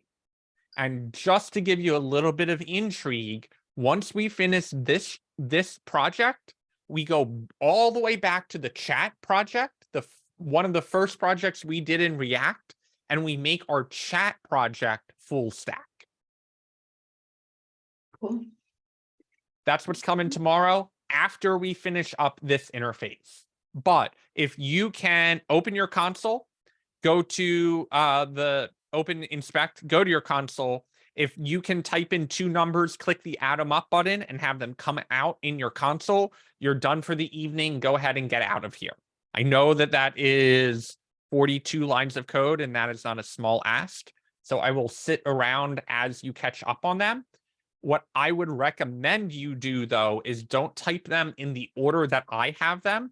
Type them in the order that the comments are, because that's the order that I think about things, right? We don't ever write code. We very rarely write code from top to bottom. We write code in the order that we think about how a user is interfacing with it. So follow the numbered comment steps and make sure the code right underneath that step lines up, and try and go through the order that I went through it, which is the order in the comments. Hey, Max, I have a question. Yeah. For the state, it's set to default to a string, an empty string, but we're actually using numbers. Inputs, Okay. Inputs, just like query params, always are treated as a string. Okay, thank you. Even though we've got the type set to number, you would think that the browser knows it's a number. Why doesn't it set it as a number? I'm sure there's some arcane reason why they can't change that. But it always starts out, it always sends the data in from an input as a string. On top of that, you could say, well, it's starting out with nothing in the input. Why don't we just not put anything in there or set it to null? Inputs do not like being set to null. The browser always likes an empty string in there. And I think they'll even give you some warning about a component is changing from uncontrolled input to be controlled because we didn't put anything in here. So the second we put those quotes in there, now it won't yell about controlled and uncontrolled. Alba. What is it that we need to see to make sure that it's correct? Great question. Type in type a number in input 1, type a number in input 2, hit the add 'em up button, and if you see whatever you typed in come out in the console, you're good to go.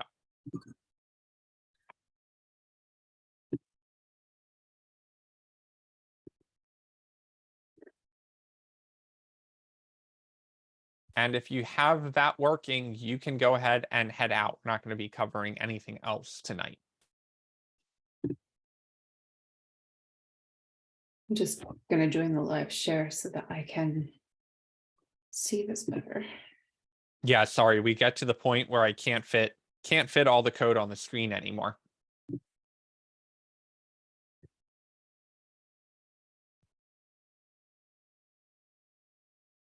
Let's see, put that in Slack probably. It is both in Slack and in the Zoom chat. Okay, it's in the chat too. So I will, from this point forward, try and number all of our code as we go.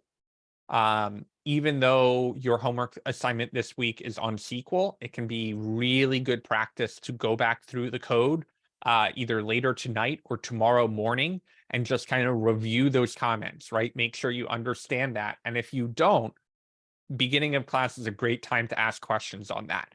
Max, you said 4B was add value and on change. Why are we doing that? What's the point? Where does num1 come from? Right? Those are all valid questions. Nash. Will we be using this code tomorrow? Yes.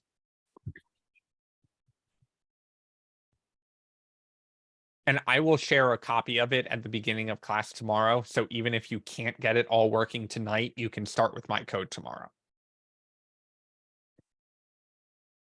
Actually, I'll just share it right now because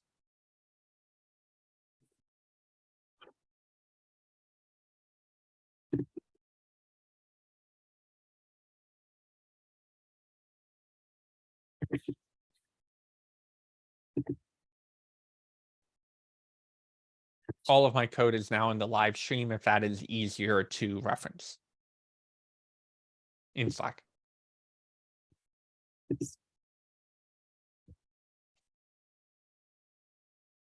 Latonia, you know I'm tired. I read your message that says meeting with Max and Taz. And I'm like, Taz, what are TAs? Yeah, I should have maybe changed that up a little. It's a long day for everyone. Where's your coffee? Oh, no coffee after 3 o'clock. I did have a green tea though.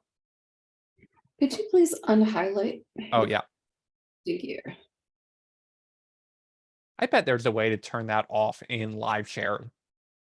I have no idea how, but I bet there is a way.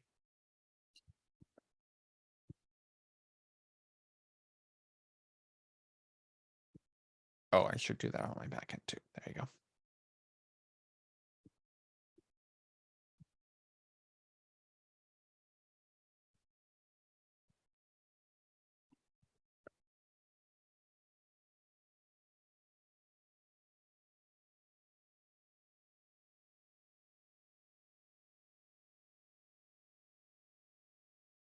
I will try and remember this tomorrow.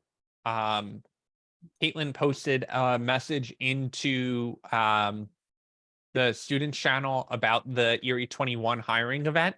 I would encourage everyone to attend that if you can. The date on the poster is Tuesday, March 21st, but there is an info session coming up. I believe it is on next Monday. And you should sign up for that. That's a virtual info session on Monday. She links to that kind of in the third line in that paragraph or in that message. So I will try and remind everyone tomorrow, but if you can make both the info session and the hiring event, you're really going to have a leg up there because the employers at the hiring event go through information about our program and the certificate program. So they know kind of what you're trained on, what kind of education you have, and they're showing up because they want access to your guys' talent. So if you can make the virtual info session, go ahead and sign up for that. If you can't make the session but can make the hiring event, shoot Taylor a message and let her know, and I'm sure they can find some arrangement for you. Max, I find it really hard to look from number 1, number 2, number 3, and then go back to my code to put it in. I completely got lost. Do you have any recommendations for that other than me just doing it top to bottom? Don't look at number 2 until you got number 1 in your code. So look at my number 1, read my number 1, the comment, then read the line of code after it and say, do I understand this? Right? Because before you even move it over, you want to have your brain cemented in on why we're doing that code. Okay, where do I put it though? That's where I'm Now that you've got the comment in your head, the code in your head, then go to your code and try and find where to put it. Yeah, see, that's where I keep getting lost.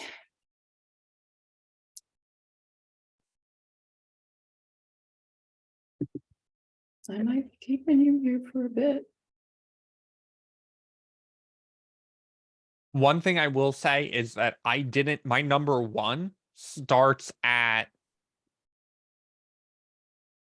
my number 1 could probably be broken into 1A, 1B, and 1C. Let me do that. 1A, add first input with type and placeholder, value and on change come later. 1B, add second input, and then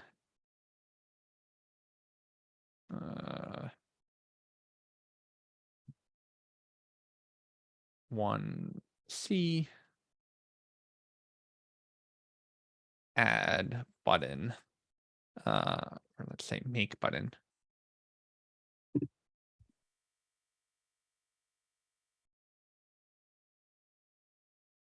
Does that help at all? No. Thank you for trying. What if you tried to just pull out the steps on a separate sheet of paper? Like if you feel like you generally know that, yes, I have a function and in that function I have a return. Like if you generally know the sections, maybe just making your own list might be helpful. That's okay. You look like, no, not really. The 2 things riding off that idea. 1, it might be helpful to take all of my steps that are out of order in the code and just copy and paste them into a list that has them in order. So that way it's kind of top down, right? Because in here you're like, okay, we've got 4C, 2, 4A, 4E. Right. But if you go into my code and just copy out the comments in order and just have them in a Google Doc or a note or something, maybe that order will make more sense because they're in the correct, like, sorted order. The other thing is that during class, even though I'm adding a comment in, if you can just jot down in your own words what that comment means or what that line of code means, sometimes even though it may be more concise or may be completely differently worded, sometimes your notes are easier to understand than my own notes. So that's kind of a hindsight 2020 thing, but that's another technique of just jot down, maybe use my same numbers, but jot down your own words for that number. And it's okay to add in there and say, like, inside the app, right underneath where the function is declared, or, like right inside the opening curly brace. Like tell yourself exactly where you need to put it, if that's making any sense. No, I'm sorry. I'm just too lost to really It's hear okay. you guys right now. Trying to think of what to do so I don't lose the code. I posted the code already in the live stream channel in Slack. Mm. Let's see.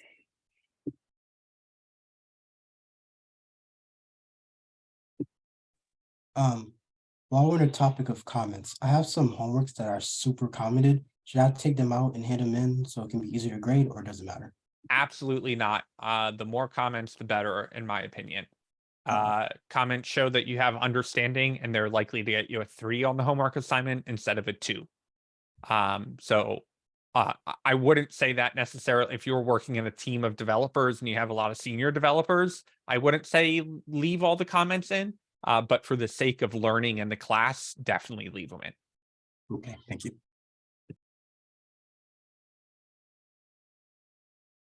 Jennifer, I don't know if you have any time before or after work or during a break, but if you want to grab a one-on-one with me tomorrow, I can help you kind of catch up, make sure you're understanding this. Maybe I have an 11 with Latanya, Okay. and I think I'll have something with Nathan as well. Well, I'll message you in the Yeah. morning.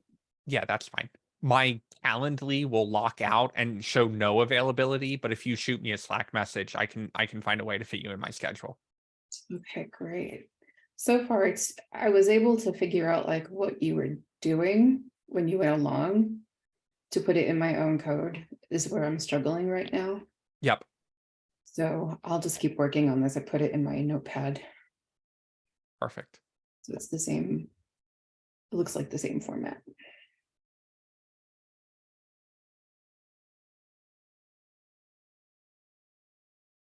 Stick around for the next couple minutes in case anyone needs help.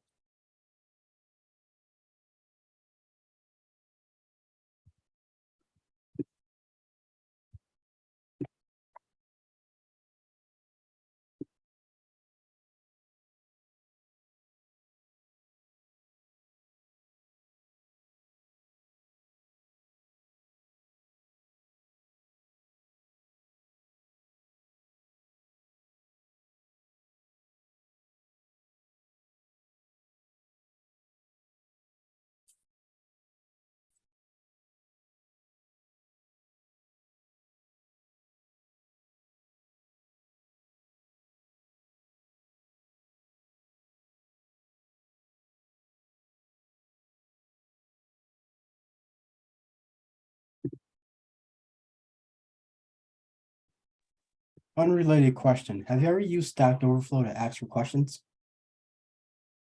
To ask or answer? Ask. I have, but I've done it very infrequently because 99.9% of the time, the question I have to ask has already been answered. With that said, I am going to sign into my Stack Overflow and see what questions I've asked, because I have a feeling that's going to make me feel really stupid that I asked it in the first place. I'm going to check anyway.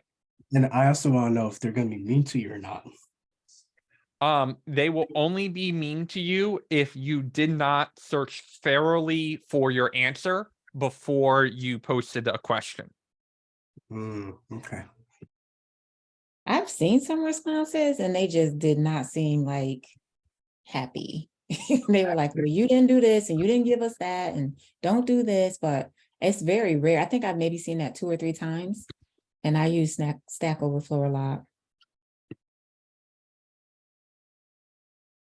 Okay, I do have a question that I do not feel ashamed of asking. I will send that to you, Schneider, and also to you, Latonia, in case you're interested. It was a DevOps question. And from there, you can go into my profile and look at the questions. I've only asked 3 questions, one of which has over 1,000 views, and I feel very proud that I asked a question that 1,000 other people looked at the answer of. They really bully you into knowing how to ask questions, which helps down the road for sure. Yes, and there is, they say there's no such thing as a stupid question. There is such a thing as an improperly asked question, or a question that shouldn't have been asked because it's already been answered. So those are the two things I would look out for on Stack Overflow. And I also would not share a link to that question if I was ashamed of it, but you can see how thorough I was in my question.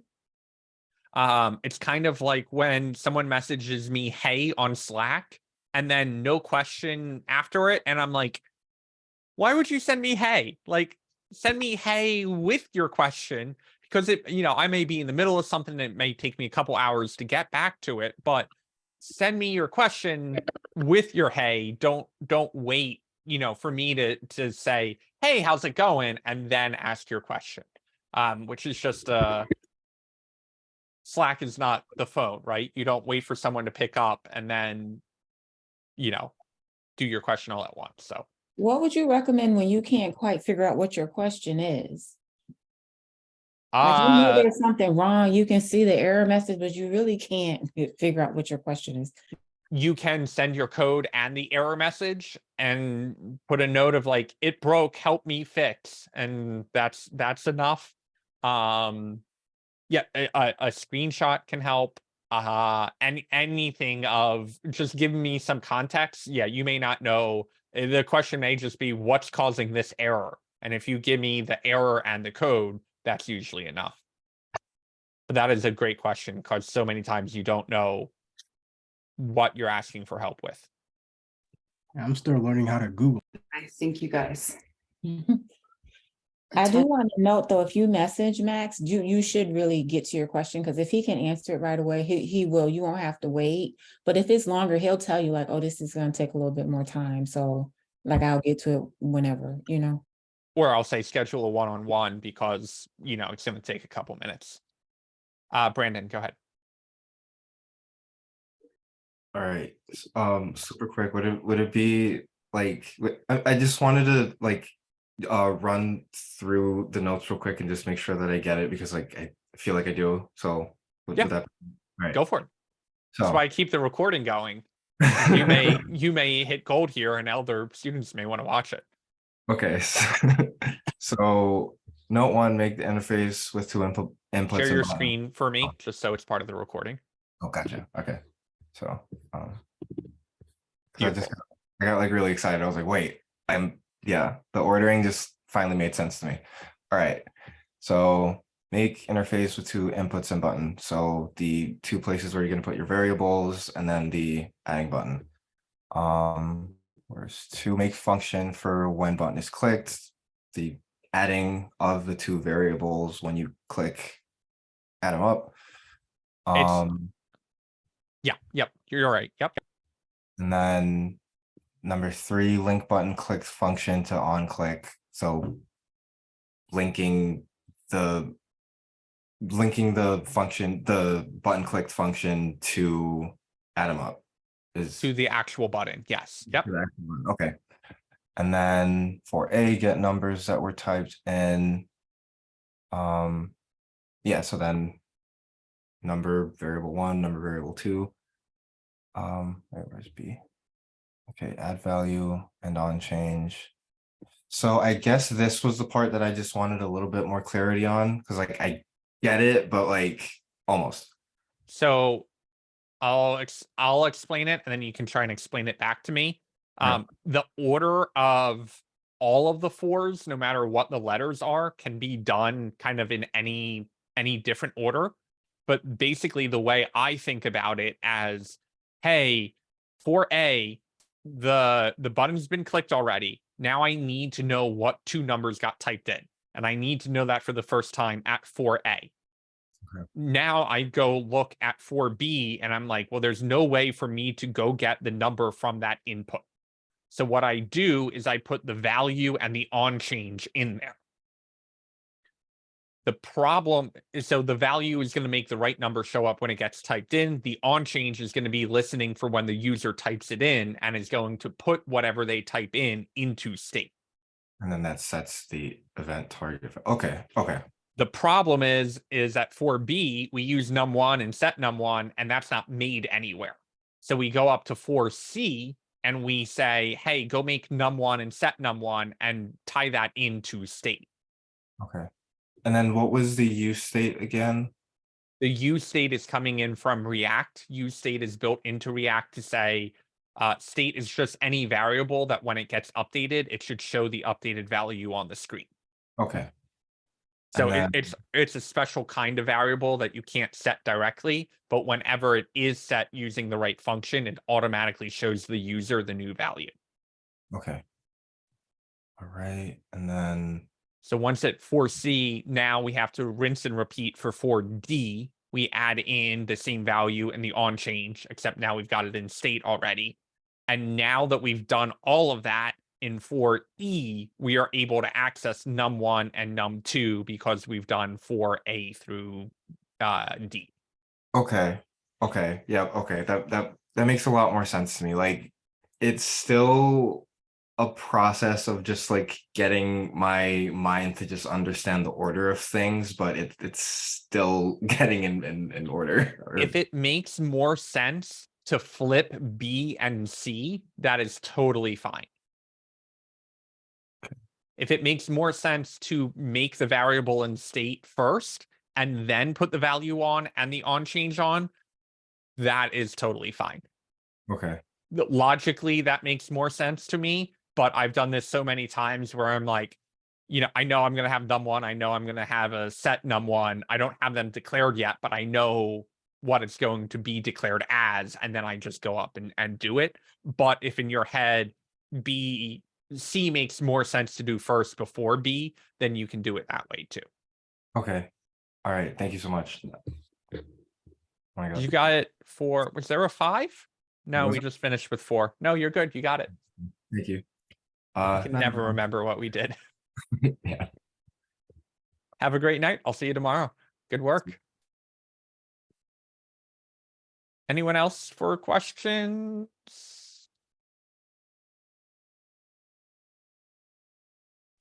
No questions, but I'd like to say that while you help other people and my stuff doesn't work, I get a second to look it over and I can find my mistake most of the time.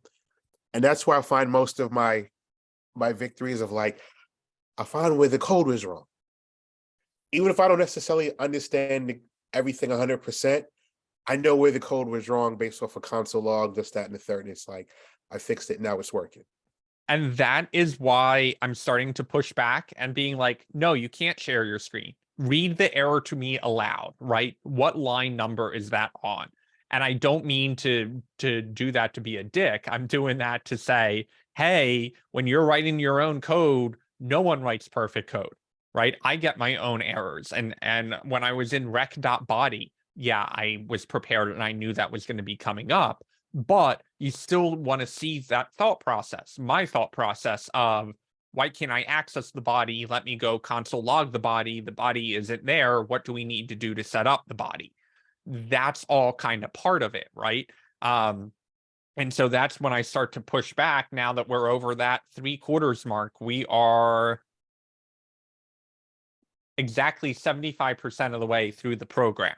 So now I start kind of turning up the heat a little bit. It's not just the front end and the back end that we're dealing with. It's pushing you guys a little bit to say, hey, I'm not going to be here in a couple more weeks to help you through that error.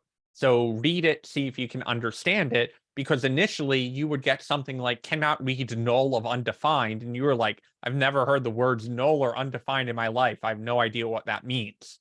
But now you've gotten to the point where you're like, I still don't really know what that means, but I know what line number it's on. And based off of what's on the line number, I can understand the error a little bit more. And because I can put 1 and 1 together, I can solve that the error is actually 2, that kind of level of thinking. Right. So, and that's what I try to do before, I bug you, but sometimes I got to throw in the towel, especially on the one-on-ones like Max. It's broke. That's okay. That's, you know, that is certainly part of the job. You know, I will push you to at least during class try and solve it on your own a little bit more. But that's a gradual thing, right? Like when I've got junior devs on my team, they still show me errors. Oftentimes it isn't a syntax error anymore because they're not entry level. They've made it up with a couple years of experience, but oftentimes, I mean, we've got a developer on our team that is borderlining between junior and senior, and he's someone who just ran through junior really quickly. And because of that, it's like, whoa, you got to senior level in like a year, and normally that takes a couple years to do that.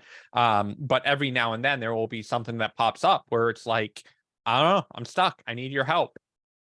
That happens, you know? Right. So And I appreciate that push. I really do.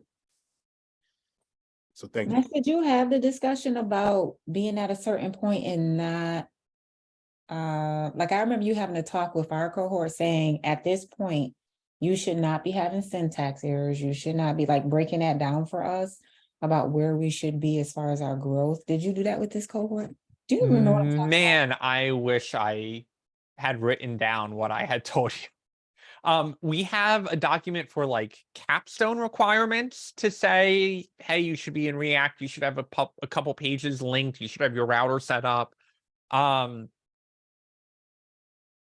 I couldn't, maybe a cup of coffee in the morning will bring it back to me, but I wouldn't even know where to start of what that list is.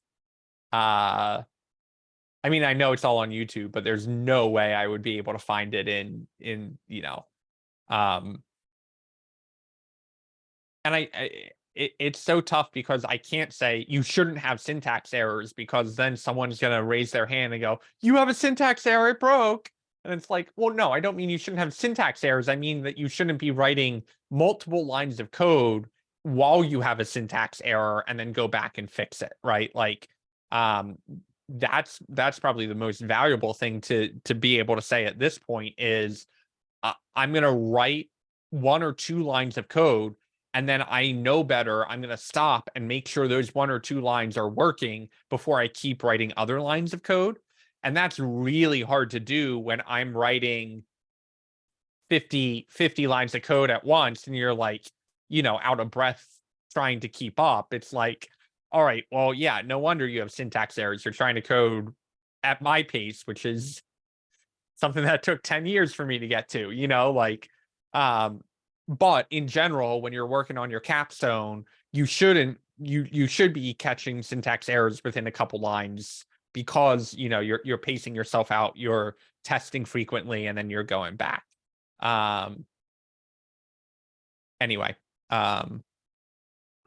Unrelated question, and don't go on too long. Just want some context with your Stack Overflow thing.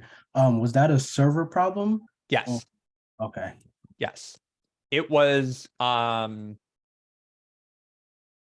see, now you said don't go on too long, and I don't know if that's humanly I was possible gonna for me say, to did he do. really get you to say one word answer? I will attempt Come on, to come make it on. short. We at work at that time back in 2018 were deploying to something called Google App Engine. And it's similar to AWS Elastic Beanstalk, which is what you guys will be learning with Nathan when he comes in a couple weeks. It is basically a platform to say, hey, instead of deploying to one server, what Google or AWS will do for you is they will manage the number of servers. And based off of CPU usage, based off of memory, based off of how long it's taking for your API calls to run, they will automatically add in additional servers and make your application scale up for more usage. So if all of a sudden I've got 10,000 people on my site, Google will automatically turn on more servers for me to handle all of those users all at once. So that's really powerful. That is called managed scaled hosting.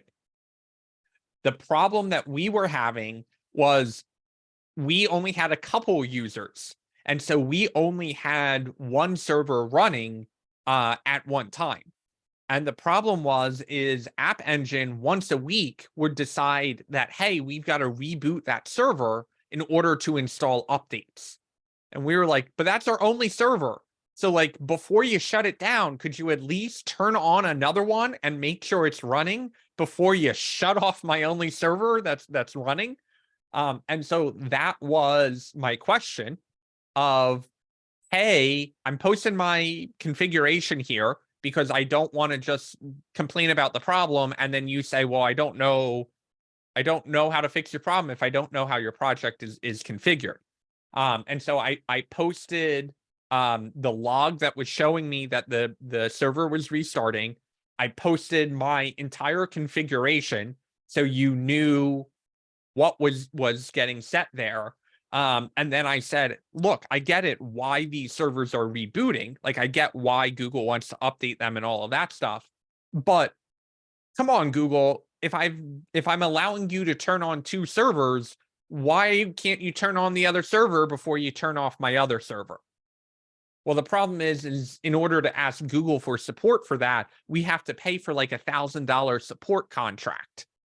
And so I didn't want to do that. We didn't have the money to do that. And so I posted on Stack Overflow and I said, hey, I'm going to tag this not only with Google Cloud Platform, but with Google App Engine and virtual machine and whatever other tags I can, so that more of the community who may know the answer to this will see it. And then I was very quick on comments. So you can see it's not just my initial question, which is 2 paragraphs in the entire config file. I had conversations in the comments. So someone posted an answer and I took their answer and I tried it and then responded to them and said, I tried this. This is what happened, yada, yada, yada. I don't think we ended up ever fixing that problem. We ended up moving off of App Engine because we realized we didn't need the power of all of that scalability. But anyway, that rereading, or I didn't read the whole thing, but I skimmed over it.